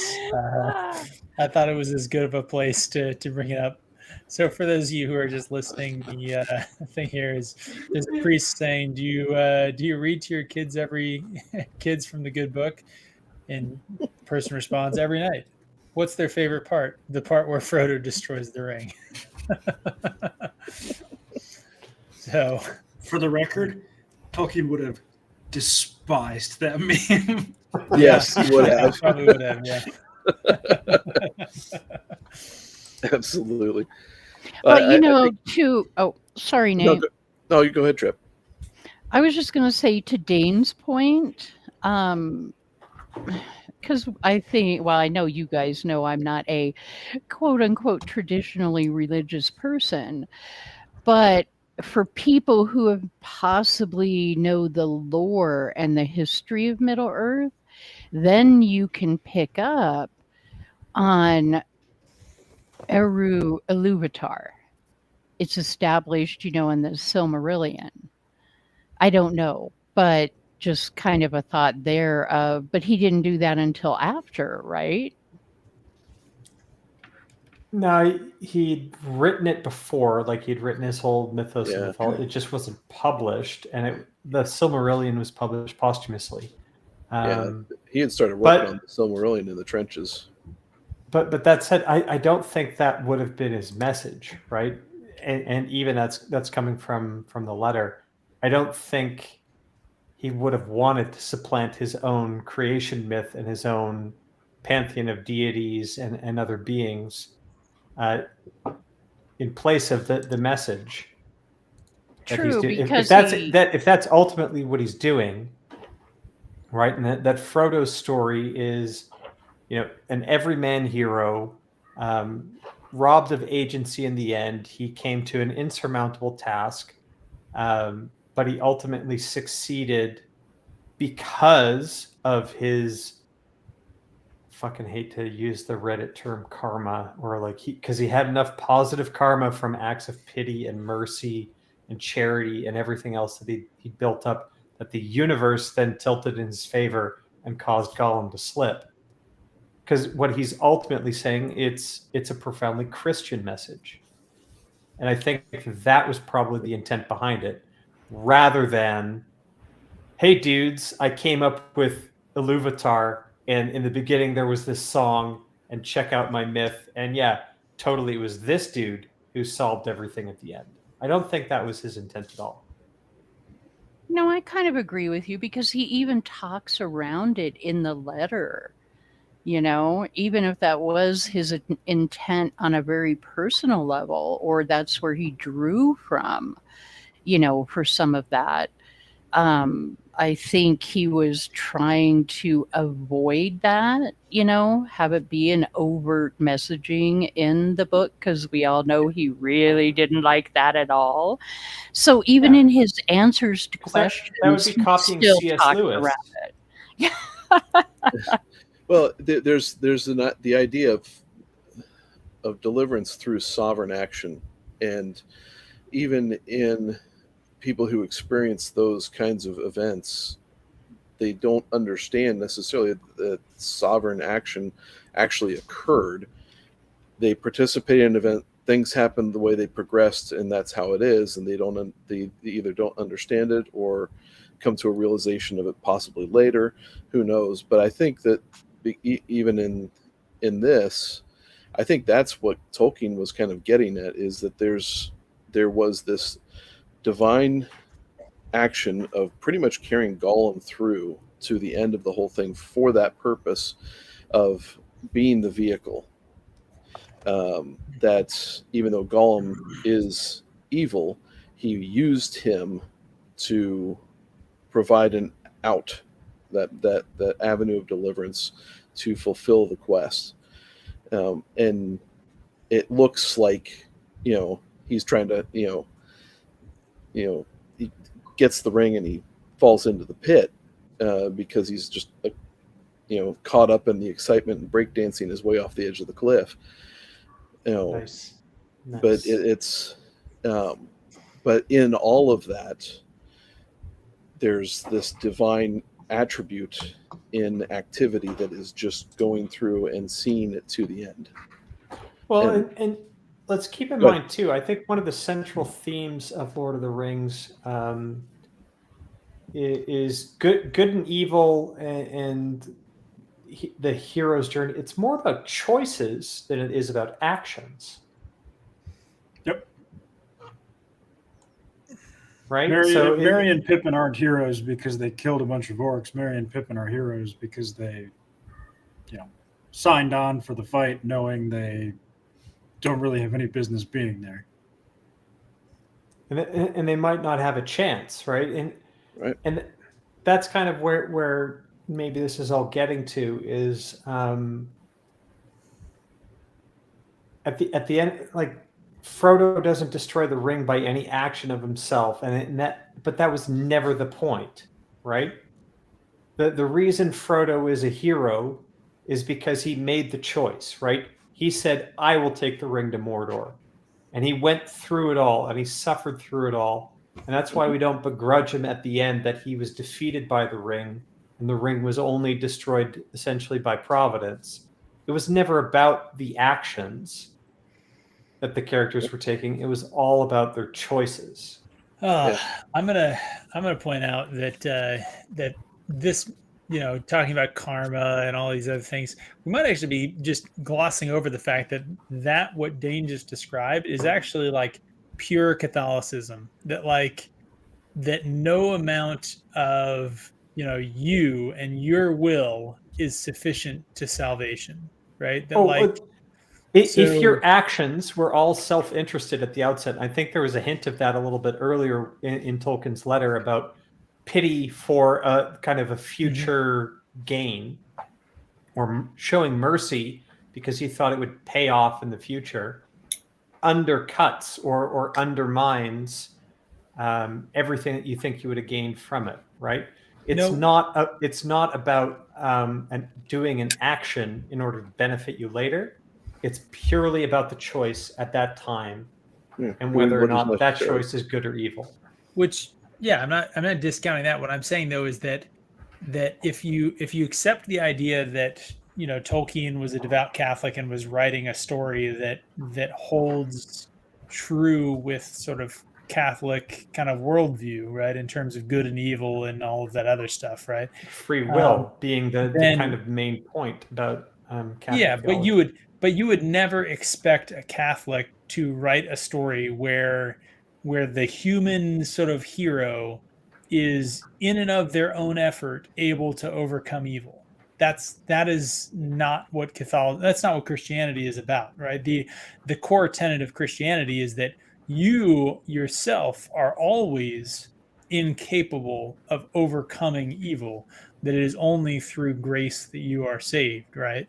So the idea that Tolkien writes a story where the fallible sort of human character comes up short. I mean, anyone who reads that and is like, well, why would Tolkien write it this way? It's like, why would you think Tolkien would have written it any other way? Well, and Frodo's failure. Right. It does defy. Go ahead, Alex. I mean, to an extent, I get sort of the point that both of you are making. This does defy basically every other fantasy novel ever, in which the White Knight kills the Black Knight, saves the kingdom, marries the princess, has a bunch of blonde-haired, blue-eyed kids, and moves on. Cool it with the language. That was pretty bigoted even for us, Alex. But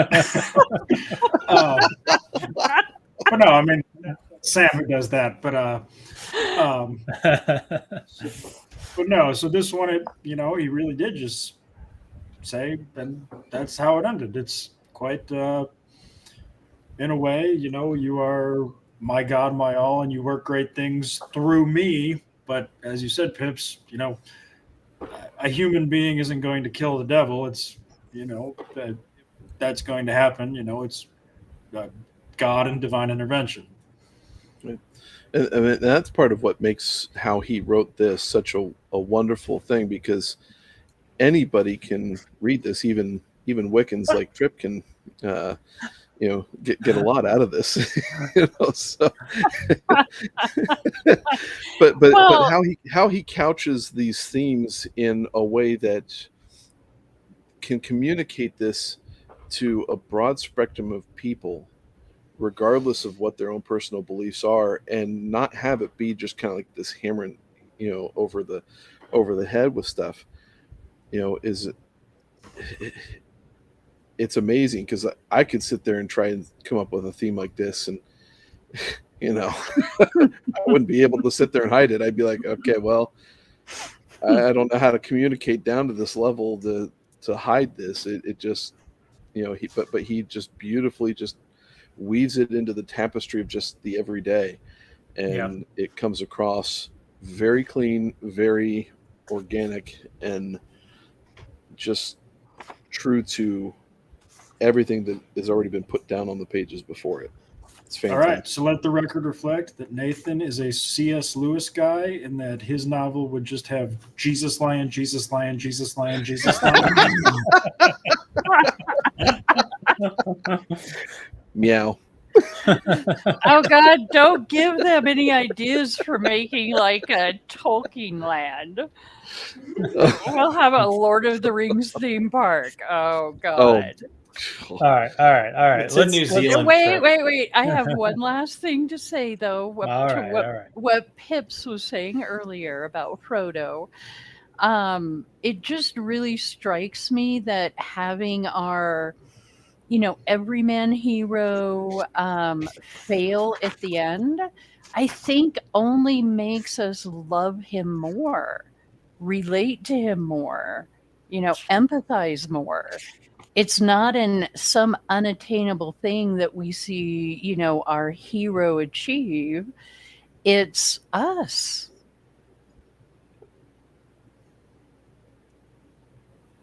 No, that's exactly why Lord of the Rings struck the chord that it did. Yeah. All right. Shall we move on to chapter 4, The Field of Cormallen? Oh, now we're just in the we're good not feels. we're not going to lament Gollum at all. We're not going to have a moment of silence for Gollum. You can have a moment. Do you want to make the argument that he was the true hero of the story? No, actually, I was saying that to be a smartass. Surprise, surprise. However, when you really think about it, Gollum is such a tragic character.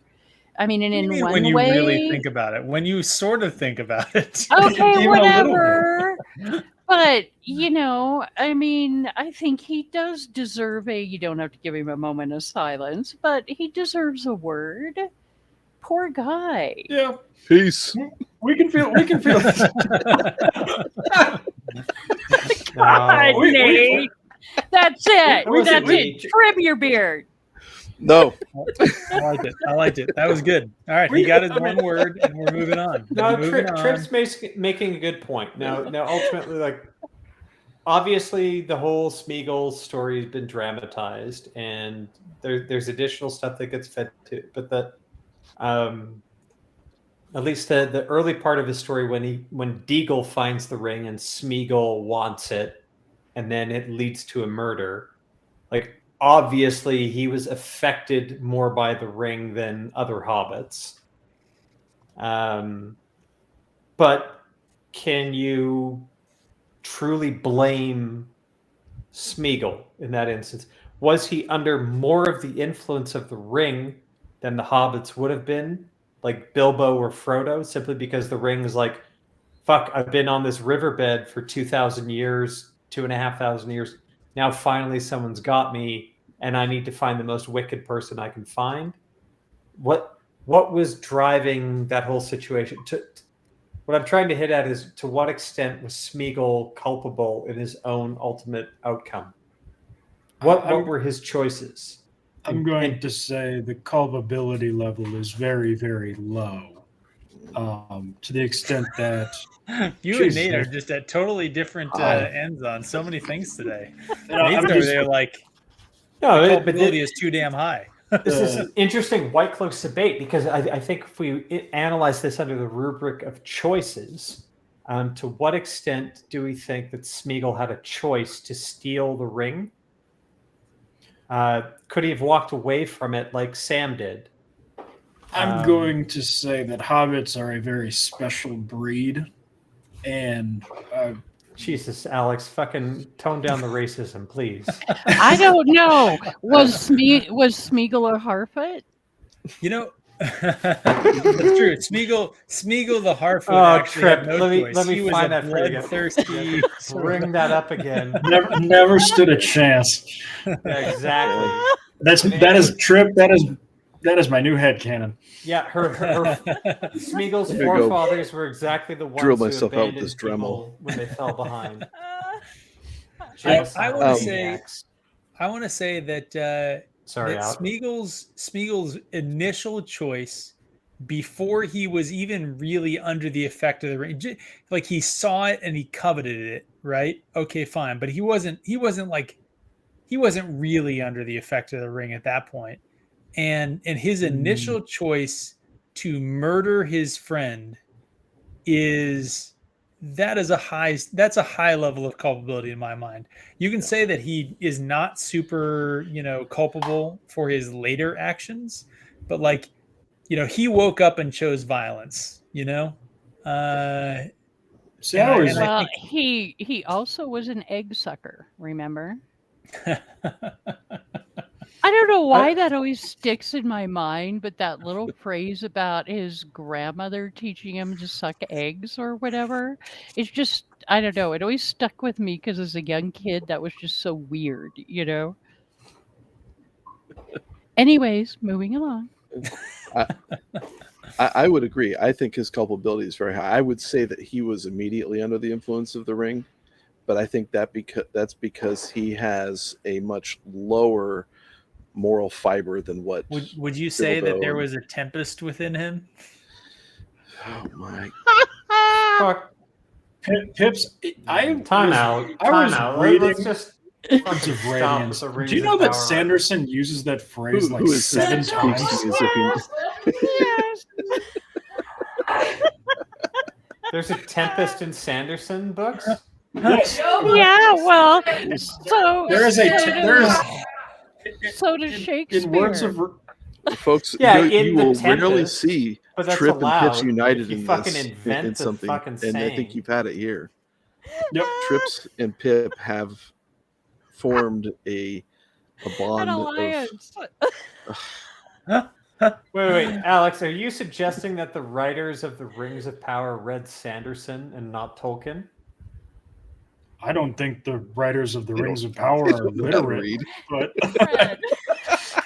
All right, Alex, are you suggesting that the writers of the Rings of Power listened to the Sanderson audiobooks and not Tolkien? if I had to hazard a guess, I would say that the AI chat that they used to write the script pulled the top 100 best-selling fantasy books, and that one came up. It all makes sense now. Did you guys see the AI bot that wrote the first 5 chapters of Winds of Winter? No. I posted it in the Discord. There's a Winter is Coming article that said, we got an AI chat bot to write the first, write 5 chapters of Winds of Winter, and it just is just the 5 chapters. Oh man, it's classic stuff. But All why? I guess you could improve on George R. R. Martin. I can't stand him. Well, what I was going to argue is that it's funny that the fandom has now accepted that they're never going to see Winds of Winter, so they're literally just like, yeah, let the AI write it because George never will. Chat GPT will do. It's going to be a Chat GPT ghost written. The funny thing is that Martin probably saw that and was like, "That's not too bad of an idea," and we'll get Winds of Winter in like 6 months, and it's gonna be. No. I thought it was a good idea. We'll get Winds of Winter in another fucking 20 years. He's decided to rewrite everything. Yeah. Anyway, let's move on to the Fields of Cornwall. All right. Okay, the questioners has a really good point in chat that you might want to highlight to take us out of this conversation. Okay. Which one? The one about If Smeagol if valued a Smeagol precious valued, artifact. I already highlighted that one. Oh, sorry. You What are you? distracted me by Say, being in say your cahoots with piece. me. Okay. Say your piece. No, I was just going to say highlight that, but I missed that you did. So. Here, I'll highlight it again. I'm too Oh, drunk to run you're this check. stumbling now. Maybe you better pop that bottle again. Probably. All right. Fields of Cormallen. So we go back to the gates of Mordor. We reach back with Gandalf and the company. A small step back in the time scale, right? And then it catches up fairly quickly. The Eagles come. We got where's his name? Gwaihir the Wind Lord. Just great names. If I had a boy, that would have been his name. Yeah. Oh, but why didn't the Eagles just fly the ring to Mount Doom? Shut up, Tryp. Shut up. So we got the Eagles show up. They do their battle. They do their stuff. The Nazgul flee, but they're not really fleeing. They are driven by Sauron to Mount Doom, right? And then, almost immediately the collapse of the enemy. There's the line in there basically saying that, like, the attention of their master has left them, right? Where's the thing here? I don't know. This is basically a description that Sauron's attention was pulled from the pressure against his forces, right? We get Frodo gets recovered, and we get the story of Nine-Fingered Frodo and the Ring of Doom, which, damn it, sure, give Tolkien, that was some comedy. I'll give that to him. I'll give that to him. I maintain anybody who says Tolkien isn't funny has never read these books, because that was hysterical. The Nazgul's having the greatest oh fuck moment in fiction is hysterical. Yeah, there's a lot of funny stuff here. Yeah, I mean, I think we've talked several times throughout the series about some good comedy and good comic relief in this series. It's just dry. It's not Big Bang Theory. There isn't a laugh track. True. We get the procession of the company. Long live the halflings! Praise them with great praise. Fuck that line. They repeated languages. it like 9 fucking times. That praise part, them with great praise. It's like he put with great praise in brackets and forgot to put in the praise. And I know it's a reference to Catholic Mass, but fuck, that annoyed the piss out of me. I was going to say the only redeeming thing there is knowing that that's a reference to Catholic Mass is really, yeah. So it was 9 times. I never knew that was a reference to Mass. It could have been a reference to Nine-Fingered Frodo. I was being flippant with the number. I don't know how many times. Okay, gotcha. Okay. Then we get the fact that Merry and Pippin are a little taller. Wish they were a little bit taller. Wish they were a baller. Something like that.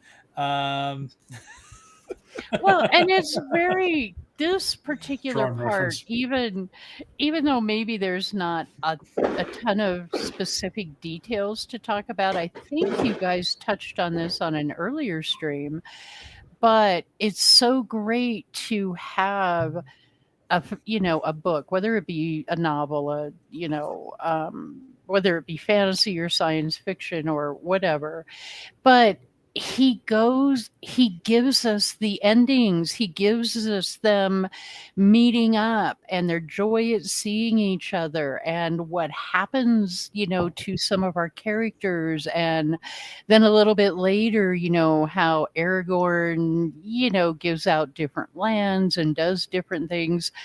We get those finishes and it's fantastic. You don't always get that. A lot of writers would have just gone, oh, okay, well, the ring is destroyed and yay, Frodo, and the end.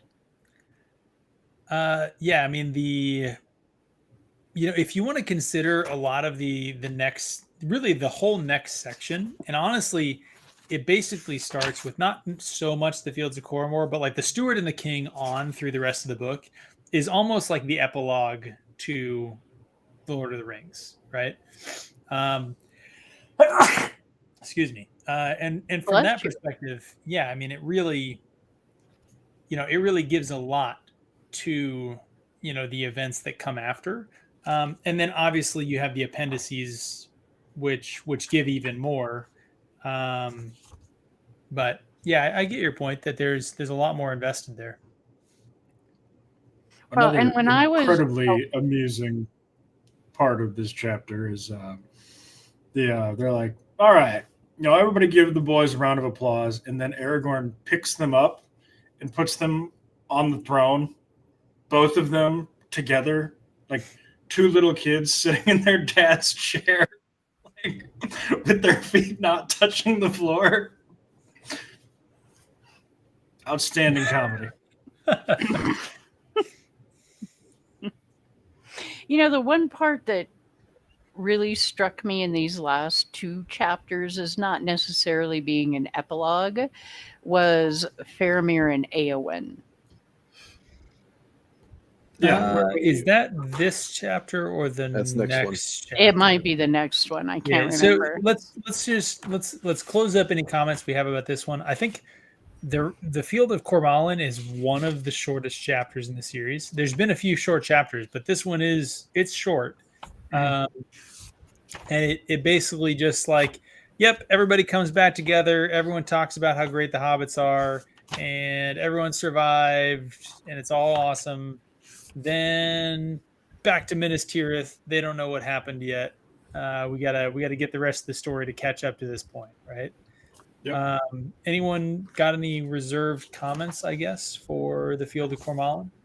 I think it's just a wonderful little kind of postscript to the battle at the Black Gate, leading into what we've kind of keyed off as the epilogue. This chapter starts off. I am a huge fan of ending stories well, and if you give me a long 6-chapter ending to a book after the culmination of it, I'm going to be 100% perfectly happy with that, because I don't like how most books end. Stephen King can kiss my ass. Are we That's before we referring talk to about his Twitter account. The Dark Tower? I think Oh my goodness. His Twitter Tower, account. Green Mile. If there is an opposite of the word based, I think it must be him and his Twitter account. Right? Yeah. Hey, I love Stephen King, but older Stephen King. Sorry, but I'll agree with Nate. The Dark Tower ending pissed me off so bad. But anyways, go on, Nate. Yeah.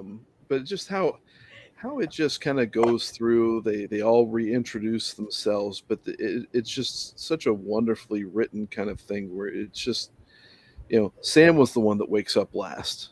So I got reminded of that reading this for the 10th time or whatever, and I'm like, oh yeah, that's right. And it's absolutely a beautiful reunion of all the characters, but it's not something where it's like, oh, they're all meeting up in a room and jumping and happy go lucky type of thing. It's just like they're celebrating as a company, the army, and it makes a lot more sense than just, oh, it's the 9 people and then surrounded by a bunch of people. But I just like it a lot. Yeah, there's some great details in this chapter. The hey Sam, we found all your stuff. You can pick one thing. The rest of it is going in the museum, like up to and including the orc armor you wore. Yeah, is absolutely fantastic. His pots and pans didn't make it in the museum. Rip. Yep. Yeah. But then I really want to be there in the conversation where like Imrahil talks to Aragorn and is just like, so Gandalf had it set up from the beginning that the 2 midgets were going to kill Sauron, and we all just went with this, and nobody asked any questions. And Aragorn went, yep. And everybody just went, yeah, okay, Gandalf is literally God, because that's the only person who would have A, come up with this plan, and B, been successful with it. I don't know. I think I'm offended now that you called hobbits midgets. You know? You prefer little people? Vertically challenged. Half men? Dwarves? No, I can't use now. Differently Very short statured. guys. I'm not saying we put them in a wagon and cart them around and pay people to look at them. Although we haven't ruled that out. Wait, We haven't ruled that out on the White Cloaks. Oh, Jesus Christ, Gondor fucking tried. You could. They were like, yeah, can we put Frodo in the museum too? And Aragorn was like, no, just everything he was wearing and everything he ever had. To a certain point, any word that you invent to describe short people will one day turn into a pejorative, similar to a lot of other words that are originally descriptive. They just turn into epithets. I just there's want to nothing see you you can try to pick up Sam and throw him at a bullseye. They probably could. Dan, And you are you- 100% and right, if- and that's why I should still be able to use the word. Okay, did none of you He get did that that to reference? himself. He did that to himself. Really? I Really? didn't do it. None of you got that reference. Oh my god. I'm not saying the name of the movie, but hello. Is it Shrek?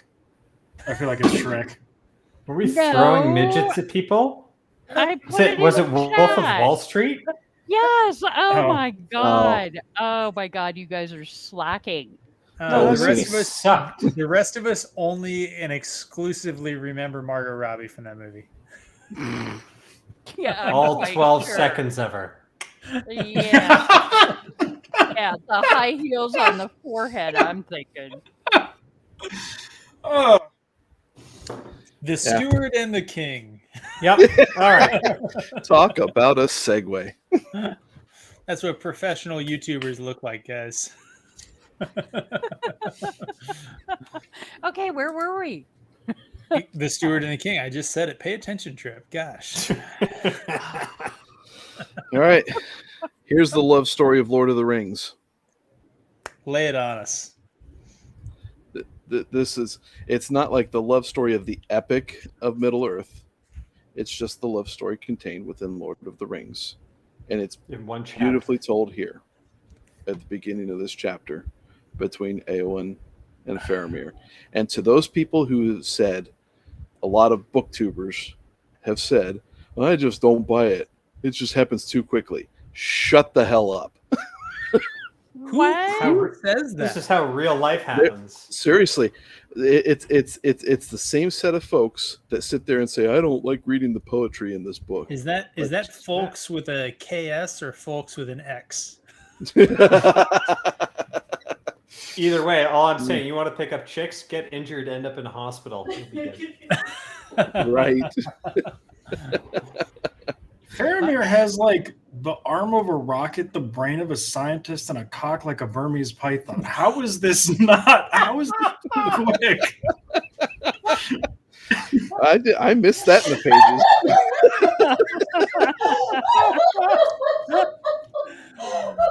Oh man. Oh Man. my. There you go. Yeah, that happened. I must. You know what? In my book here, those two pages are a little stuck together. You know what? I think I was watching Eastbound and Down at the same time. Oh my god. Why do you not Oh, watch man. Eastbound and Down? Oh, classic. Classic.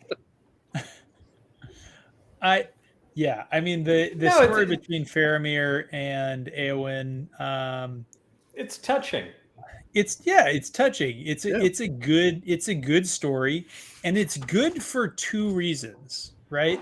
Well, at least two reasons, but I'll give you my two reasons, and you guys can tell me if you think that there's others that I'm neglecting here. Or if So they're it's good. good because it represents, a healing for both of them, right? Like the two of them are both kind of made whole through this, right? Which is, again, sort of a very kind of, I mean, it's not exclusively Christian or Catholic, but I'll say the Christian or Catholic kind of notion of marriage and the idea of what that represents. I think the two of them kind of epitomize that. So from that perspective, I think that it's good, right? But it's also good from the perspective that I'm looking for the line here, where like the way it happens is basically Faramir like coming in and basically saying like, I know I'm your second choice, which is like such a weird thing to see in like a great love story, right? But he says it in like this, he says it in a way where it's like your first choice was false, right? Like you had this idea of who Aragorn was, and like that is Aragorn. He's a great guy. He's awesome. But like he and you, like that's not meant to be. And you have to decide if you're going to want something that is yours, right? And we've talked a little bit about C.S. Lewis. It reminds me of kind of a thing that C.S. Lewis wrote about like what love is. And he talks about how love is a choice that you have to make every day, and that it is not just the like fireworks and sort of heat of kind of new love that's not sustainable. That is that would be almost horrible if that was your love throughout an entirety of a relationship, right? That true love in a marriage has to mature, it has to change, it has to grow.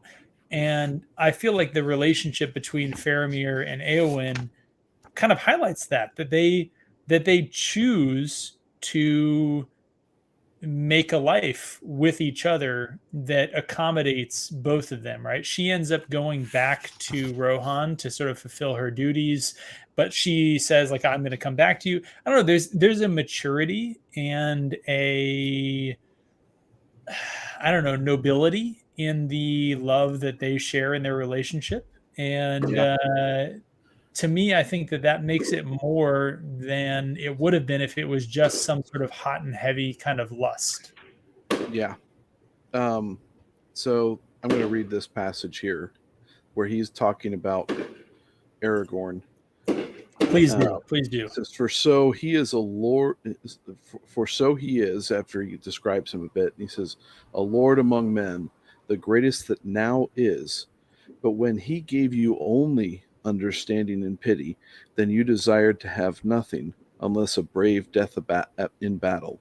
Look at me, Éowyn. In that statement right there, he is giving her so much more than what Aragorn could do.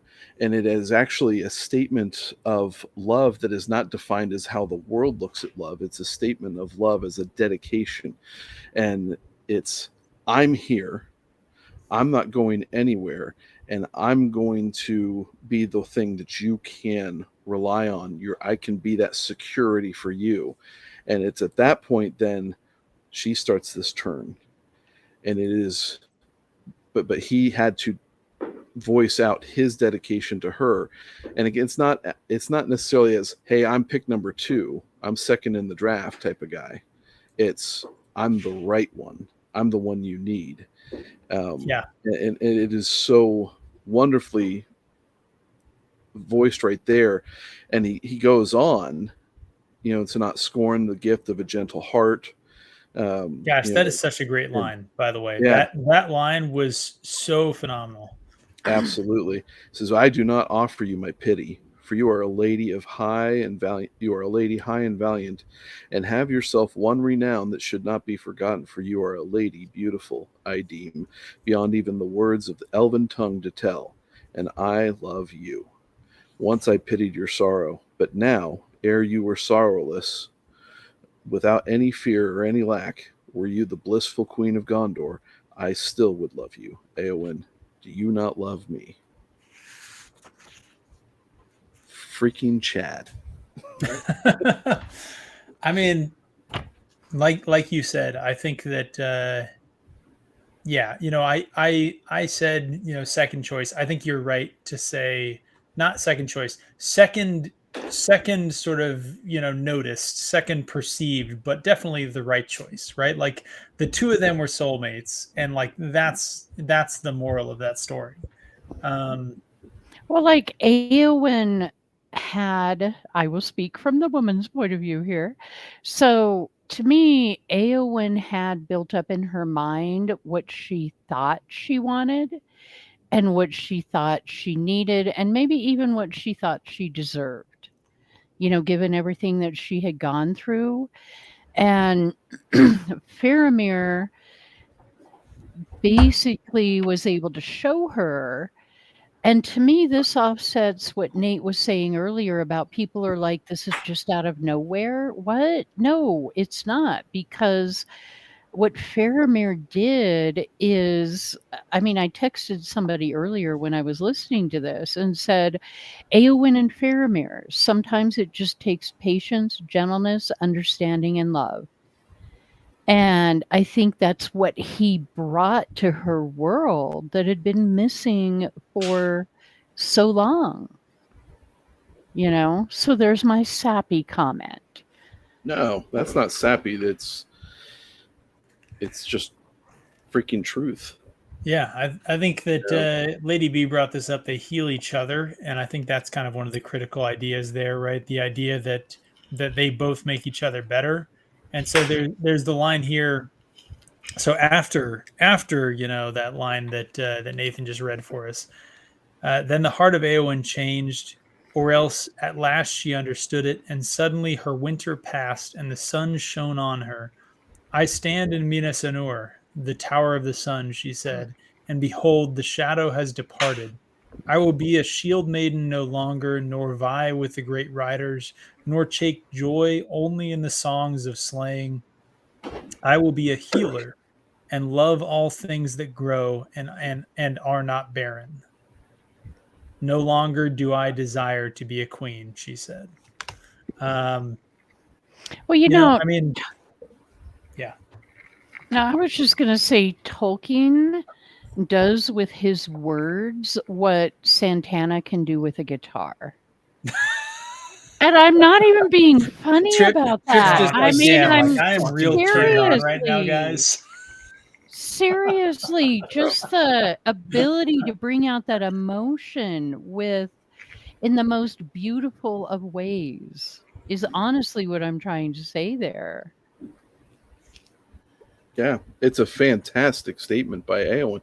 I mean, it's just the perfect statement to follow what Faramir had said, and you're right, Tryp. It is absolutely beautiful in almost every single syllable he throws down there on the page. It is fantastic.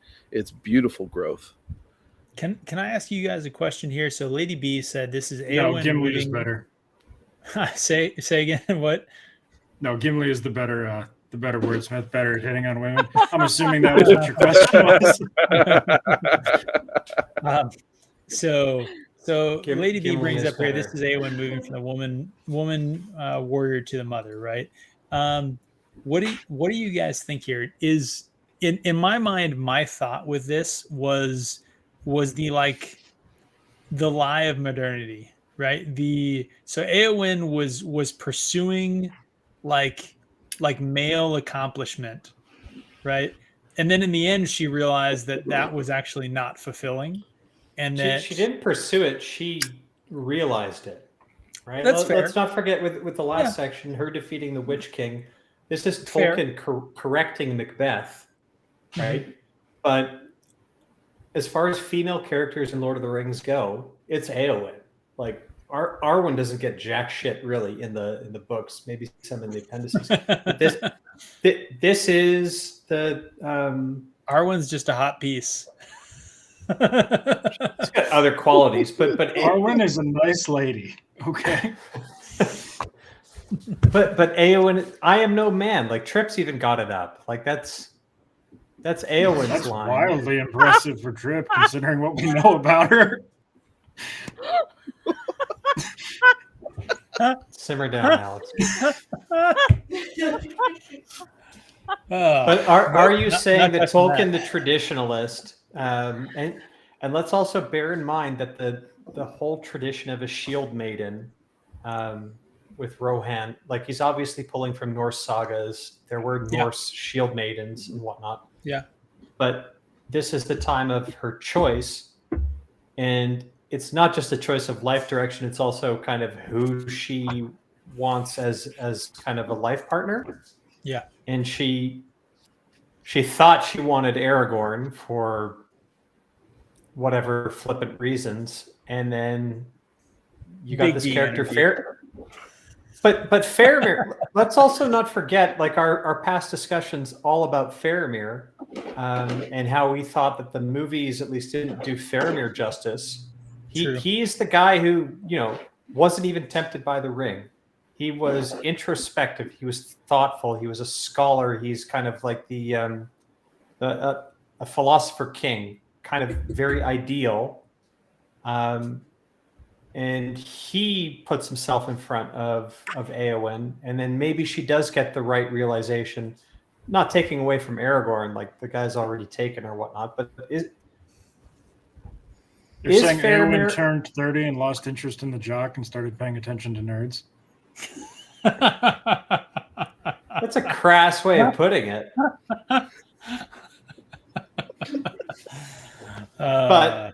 But let me flip that around. Who would have made the better king of Gondor, the jock or the nerd? I'm going to say Aragorn in this instance, but also Aragorn is basically but also Superman. It's not a fair comparison. I get what you're saying. 99.9% of the time, you'd be right. Yeah. Eowyn wasn't wrong for falling head over heels for Aragorn. Let's just put that out there. No. But she matured. Is that a? Yeah, that's right on. I'm in a torn, difficult way to kind of say this, right? Because do you fall head over heels for Superman and stay there, and then when you realize you can't get it, you find Superman light? Is that what's going on, or is Faramir ultimately a better choice for her than Aragorn would have been? That's difficult. That's difficult to do, literarily speaking, without undermining Aragorn, right? Right. Well, yeah, it's a pattern of growth. Your desire at one point is for this, and when things have changed and you kind of come to realize that, then all of a sudden now you realize, oh, that my ideal has changed then. So Aragorn isn't her number one at that point. It now shifts over to Faramir because he can provide her what her new ideal is. Well, I look at it as, okay, so I think Eowyn fundamentally changes herself, not even so much what her ideal is, but I see her moving from a place of desolation and duty being her, primary motivating kind of factors or emotions or however you want to term that. She wants to preserve her world. Well, right? to finally moving to understanding that she can have love and hope. Not that Aragorn wasn't love and hope, but I think Aragorn represented for her the type of man that she had around her. She didn't really have like a mother figure or anything like that. So she grew up and was surrounded by warriors and stoicism, and she grew up around land, okay, basically, when you really get down to it. And now her world has kind of opened up a little bit, and evil has been destroyed, and she can let go of duty and despair and move in a different direction. So Showland or Bookland? Because Gadfly just mentioned Bookland. No. No. So actually, I want to bring up a different. I want to bring up a different idea there. In that, I'm not sure that she grew up around toxic masculinity or whatever you're trying to say, Tryp. Stop twisting my words.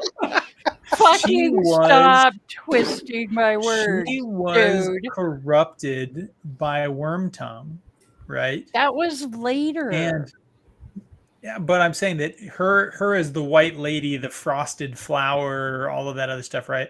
That was a large part Wormtongue's doing, right? And so, what I will say is that I think that Aragorn healed, and you see this specifically in Aragorn's conversation to Éomer. So Aragorn healed her physically, but he didn't have the capacity to heal her spiritually or emotionally. And Éomer started it, but I think Faramir ultimately got sort of across the finish line there, right? Like this was the other aspect of her that needed to be healed. And I think that that's what Faramir provides, right? That Faramir showed her that there was a goodness and a valor in something other than arms, which is kind of Faramir's character, right? Yep. Well, and I'm not disagreeing with that. You act like I'm disagreeing with that. I am just saying I act like that. everyone's disagreeing with me. That's just Yes, I know, but also That's me his default especially. position. But It's usually correct. He does a hard But I reboot. guess asshole. I cannot put words to it, but I am pushing back a little bit on your earlier statement about how how did you say it? That she wanted to take on all the things that men could do, right? Because yes, in a lot of ways she did, but I'm trying to push back on that a little bit. Without it coming across as like a traditional feminine roles, which well, yeah, but we sort of get from this chapter that Tolkien thinks will make her happy. Which, Well, ironically, if Tolkien's maybe. position is throw all the addicts into the volcano and women should be barefoot and pregnant in the kitchen, then really I just need to see his Second Amendment qualified, and I'll vote for him for president.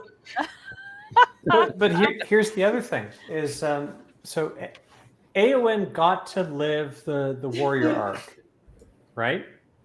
Yeah. She impersonated as Durnhelm and went on the whole ride, and not only that, named someone else in the whole Rohirrim who achieved what she achieved, because none of them, like nobody else, killed the fucking Witch King. Yeah, so she lived the highs and found them to be, unfulfilling. Oh, so she got to be the man and went, oh, fuck that. That wasn't what I thought it was. Well, I don't she made it to the top of the mountain, the CEO, and decided that it wasn't fulfilling and wasn't what she wanted. Right. Is that the message that Tolkien is saying? Is essentially I don't know. That's the thing. That's not. What else is Yeah. what else is there for her to achieve? She wanted to, even after killing the Witch King, she wanted to go out and join the army that went to the Black Gates, even though she was in no condition to do so. That's like what prompts her whole like dialogue with Faramir here, and about how do we get out of the Houses of Healing. And it's like, at this point, what more do you want? And the question is did that killing the Witch King, did that make you happy? Was that fulfilling? What makes you happy? And is she like, well, is she thinking, well, Aragorn, if I got with him, that could make me happy and I could get honor and what? But is that really what she wants? And there's this whole great part about she wants to make good they're looking together babies. Oh, But that's the transition, right? Where it is what Eowyn wants, at least originally, is to defend what she has, and then when they see the victory over Sauron and the cloud gets lifted, does her whole world mindset change? Then instead of I no longer need to defend my world, I can grow my world. Gosh, but I think Dan, there's a that's some good stuff you just said there. I'm gonna say this is why we put Tryp in the middle between you and I, so that she could just be forced to just accept all of the facts and logic. Really? Facts over here, logic over there. You really think I'm it's sitting coming together. over? That was so good that you just said that. I like that. Yep. Mm-hmm. I You think really you're think I am borderline. just sitting over here accepting? No, because you're not a Yeah. birthing person. We established that like over a year ago. Oh, No, jeez. I will. Yeah, look who I hang out with. We know I'm not a perfect person. I didn't say that. I Oh said my God. birthing person. Okay, Oh. yeah, good luck with that. No, Oh, man. however, I realized while you were pontificating over there, That's a big word. I did Let me realize get my that hat. I think that fuck off. That I think, even though I can't really put it into words, that when I look at Eowyn's character and her arc, I really hope that people are not seeing that as some type of a feminist message, like a Joan of Arc kind of thing or something, Calm down, because I don't think She's Tolkien right. meant it that way at all. Yeah. That's not the way I've ever taken her character. No. So He would- So he Tryp would is have saying been- that this is not a feminist story. So expound on that.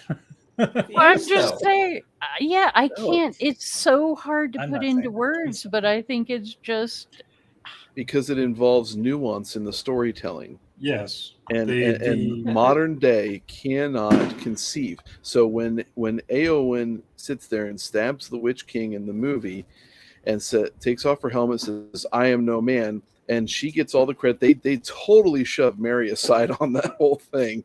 He just happened to Here be gets there. a little backstab. In the extended edition, he stabs. Yeah, but so all that happens. And I remember sitting in the theater, and when she said, "I am no man," everybody just started cheering because, feminists, all this stuff. Tolkien would have wanted to behead everybody in that theater who cheered for that. And just from the point of view, because, yes, that's word for word what is in the book, but that is absolutely not how he wanted that to come across. But the reason that's not the ultimate message, I think, is kind of what I was going for. And what you could then say is not necessarily, as far as a movie sin goes, is that they depicted that scene that way, that great Macbeth correction scene, as I like to call it. But the only follow-up you get to that is a 2-second pan of Faramir and Eowyn together. And that's like, I don't even think she gets like a spoken line after that, does she? Her and Faramir have a little extended chat edition, in the extended they have a- edition. the But extended version. It's They- not they might covered build it- very well. It was I tough think- to do that for how long. But what I like about Eowyn, and now that we're going through this, is kind of she took the the modern day feminist arc that men are just as tough as women, or women are just as tough as men and can do whatever. She went up the mountain, as Alex said earlier. She basically reached the pinnacle. Nobody else on the Pelennor fields killed the big bad like she did. But at the end of the day, it was unfulfilling. She thought she wanted more, but she got argued back from that. And then she realized, with victory, with the triumph, which is a collective effort, not an individual one, she realized that her goals and her worldview needed to change. And what did she ultimately decide would be fulfilling in her life? And it no longer was acting like a man. Well, and We're going to Lady have B to move on from this because I'm just going to smack the shit out of Dane. Because I understand the spirit of what you were saying, Dane, but you and your unfulfilling and realize she has to, move on to something different. But I'm just taking the spirit of what you are saying. And not how I'm mansplaining it. Yes, exactly. Matt in the chat has the correct interpretation of this. That this was not Tolkien thank you. giving his thoughts on 21st century fourth wave feminist ideology. This was back in the day, if the nest for the children wasn't safe and the men couldn't keep it safe themselves, sometimes the women went out, and then when the nest was safe, they went back to the nest. That was the reference with which he was pulling, but it's fun to fuck with Tryp in this discussion. So. Whatever. Tolkien was giving his version of a scene where a bunch of women come with pitchforks, like wooden, sort of crude pitchforks. Oh my God! Fuck up! No, Pip. Mute yourself. Man. Lady B had a good comment a bit ago that it's realizing her potential to create life and nurture it after performing a role where she destroyed life. Yep. Time to move on. That's good. We've been at this for. We're just going to say that's honestly the end, right? Like we're, obviously Eowyn and Faramir.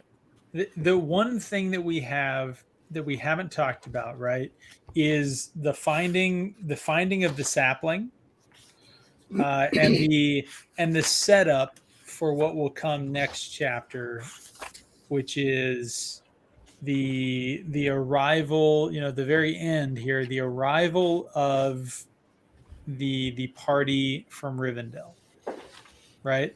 Yep. So, I mean, Gandalf sort of passing the baton to Aragorn and saying, this line here. So when Gandalf said, "This is your realm, and the heart of the greater realm that shall be. The third age of the world is ended, and the new age is begun. And it is your task to order its beginning and to preserve what may be preserved. For though much has been saved, much must now pass away. And the power of the three rings also is ended. And all the lands that you see, and those that lie round about them, shall be the dwelling of men. For the time comes of the dominion of men, and the elder kindred shall fade or depart." I mean, that's really the end. Now we get into the epilogue, right? Like, I know it's not called that, but like that's the big finish in my mind. There is one other element I think worth talking about, and that is Arwen swapping Ticket to the West with Frodo. Well, she that hasn't happened yet. I thought that was the end of this chapter. It's hinted at. Yeah, at the end of this chapter, there's an allusion to it, but it's not. A reader's not going to pick up on it until either the end or diving through the appendices. But because the end of this chapter here is, then the king welcomed his guests and they alighted, and Elrond surrendered her scepter and laid a hand on his daughter in the hand of the king, and together they went into the high city. So basically, they enter the city is the end of this chapter. So we'll get more into that later. We got to preserve something for the next discussion. Honestly, we've gotten through all of the meat, and now it's in our defense, we haven't mentioned Old Sharky at all. So there'll be plenty for next time. Yes, you denied me the scouring of the Shire, so that's pretty neat. Denied is such. You had fun. You had fun today. Way to come on. We gave you the climax of the whole fucking books, Tryp. Come on. I always have fun with you guys. I always use that defensive weapon. Still end up charging me. Tryp likes the climax. Oh my god! We've omitted one Okay, Just lay it on us. absolutely one portion of this. And the king said to Baragon, Baragon, Yes. by your sword, blood was spilled in the hollows where that is forbidden. Also, you left your post without leave of lord or captain. For these things of old, death was the penalty. Now, therefore, I must pronounce your doom. All penalty is remitted for your valor in battle, and still more because of all that you did was for the love of the Lord Faramir. Nonetheless, you must leave the guard of the citadel, and you must go forth from the city of Minas Tirith. Then the blood left Baragon's face, and he was stricken to the heart and bowed his head. But the king said, So it must be, for you are appointed to the White Company, the guard of Faramir, Prince of Ithilien, and you shall be its captain and dwell in Emin in honor and peace and in the service of him for whom you risked all to save him from death. Thank Aragorn you, literally Nate. pulled out. Yes. Hold yes. on. You're fired. Psych, you're promoted. I know.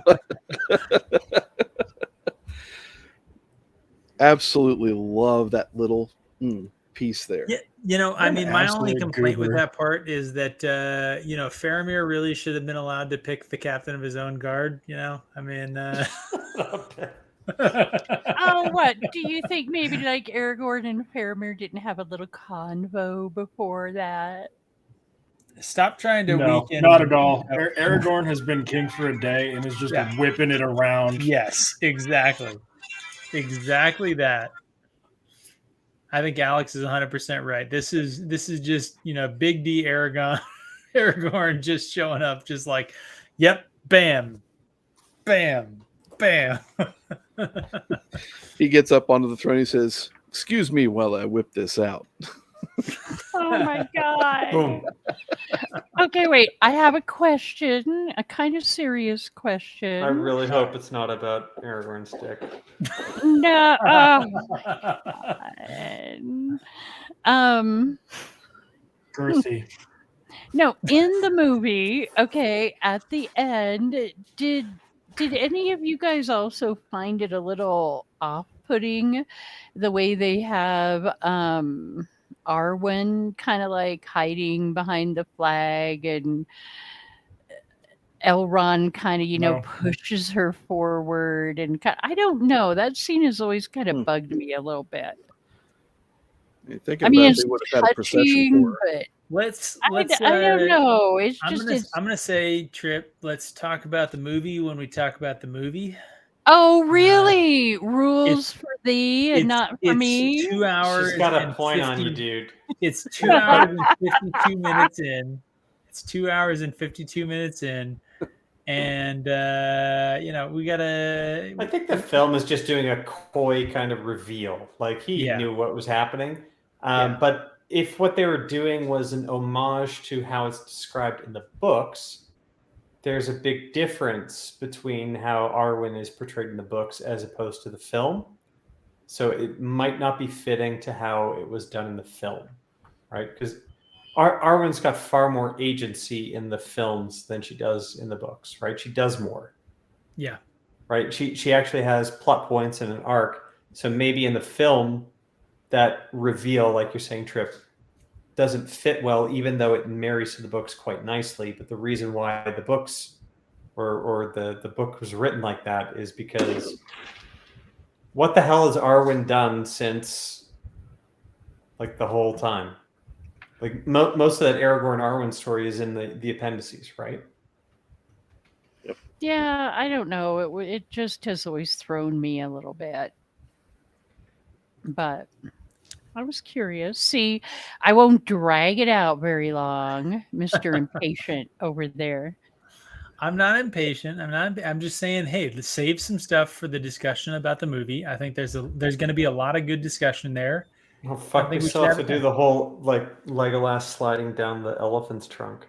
Oh man! Hey, oh yeah, I'll have fun arguing with Dane about whether things are enjoyable or not in the movie. Oh man! Speaking of keeping things on track here, Nerdporial giving us a $2 super chat. Thank you. Alex, thanks did you for buy a new making- mic yet? No, he hasn't. You can still tell it's crap. Yeah, he was $2 short. No, Well, wait a why second. does He's this got the sound same like mic crap? that What's I wrong with have. the internet? I haven't plugged it in yet. Wait, what? You bought one of these Roman candles and you just haven't fucking installed it yet? Yes. Oh wait, is that what Lady B said, Alex? Oh, that's fantastic. That's so good. I That's so didn't good. hear what they were. All right. So Nerdporial Lifeform here leaves us a comment saying, "Thanks for making my long drive short. Next time is right because he's going to be on with us to finish this series out along with I guess Alex. Did we make the schedule work with Feanor? Yep, High King Feanor is going to be on. Awesome. So High King Feanor, he's pretty decent dude. Seems like pretty active on Twitter. He's got his own stuff going on. He's agreed to come on with us. I think that'll be a good conversation. And then obviously the Nerdporial Lifeform. I say the Nerdporial Lifeform. Great friend of the show and has been on with us before, really at the kind of the start of this whole thing. So we're looking forward to having him back on as well. We're going to round this series out, and then we'll go through the movie. What do you guys think I missed here? We're trying to wrap up. We got a couple minutes before the 3-hour mark, and anything past that, and we're going to start being a questioner stream. So sorry, I didn't mean it. I didn't mean Yes, it. he did. Don't believe him. What do you It's a guys wonder got? you have any friends, Pips. Seriously. I don't have any friends. You guys are all liars. Wait, I have a really important question. Why do Alex and Pips have the same damn doors? We don't. Yes, you do. Look at them. No, we don't. Tryp. His haven't noticed are that they're in probably the same- vinyl. Mine are They're in wood. the same room. Well, Well, not maybe this in the is- same room, but it's like on the other side of Alex's doors. Pips is there with his bookshelf, but he's probably flipped his image where Alex has. So yeah, They have Giving away the formed whole their fucking game. they have formed their own white cloak continuum over there. and they're both in my basement. It's like the portal frame that Maureen used to meet the. Eat a dick. Oh, they'll never look at their doors the same way Oh again. man, I was just gonna say that it's the Lady Balefire just laughed in stereo through Pips' speakers and Alex's. She is both on Alex's side of the door and Pips' side of the There you door at go. the same time. all right. Let's calm it down. The questioner's coming in to set the record straight. They did a 6-hour stream, so oh man, I gotta say, I say this, I feel like every time, I've enjoyed the heck out of the conversation. Almost as much as reading the book is getting the conversation with you guys. So Tryp, thank you so much for coming on with us. Nathan, obviously, thank you so much for agreeing to kind of co-host this series with us. It's been a real blast. What do you anyone want to pitch something and kind of round us out here? So next week, doing the book cloak stream, and guess who's going to be our guest? Who? Is that next week? Did you guys finally decide? Wait, where are you Oh, pointing? Was that Fitzy? Fitzy's the guest? Mirror view. Fuck. God damn it. We'll see. Either it's next week or it's 3 weeks from now. But we'll get on the Discord. But it sounds Next like week. Well, Sneed is in Korea, They Wow. have internet there. I've been but told. apparently they have internet there, and it'll be middle of the day for him. So we'll see if Sneed can join from Korea. But he sounds optimistic. Pips, you're given thinking of South Korea. Korea's Sneed is internet. in the other one. Well, damn it. I need to know what I need to finish reading by. Come on, it's like you know the books. Well, yeah, this is true. But Yeah, still. yeah. But That'd be good. But still, I Trip really stuff in the need to next pay segment, not like attention a- so I can give you crap. No, you don't. You just do that on your own. All right, Pips, you've got literally 33 seconds to end the stream before we hit 3 hours. All right, Alex, what's the next project that you're working on? Got a little bit of Forsaken stuff going on, and then I think we're gonna go through the Wheel of Time Hot Crazy scale for the characters. Heck yeah, hot crazy scale. It's going to be fantastic. See it here. Nathan, you got anything coming on your channel? Nope. All right, you heard it from him. We got 4 seconds. All right, guys. See you guys. Walk in the light. We'll see you later. Bye. Hi, Sharman. Night.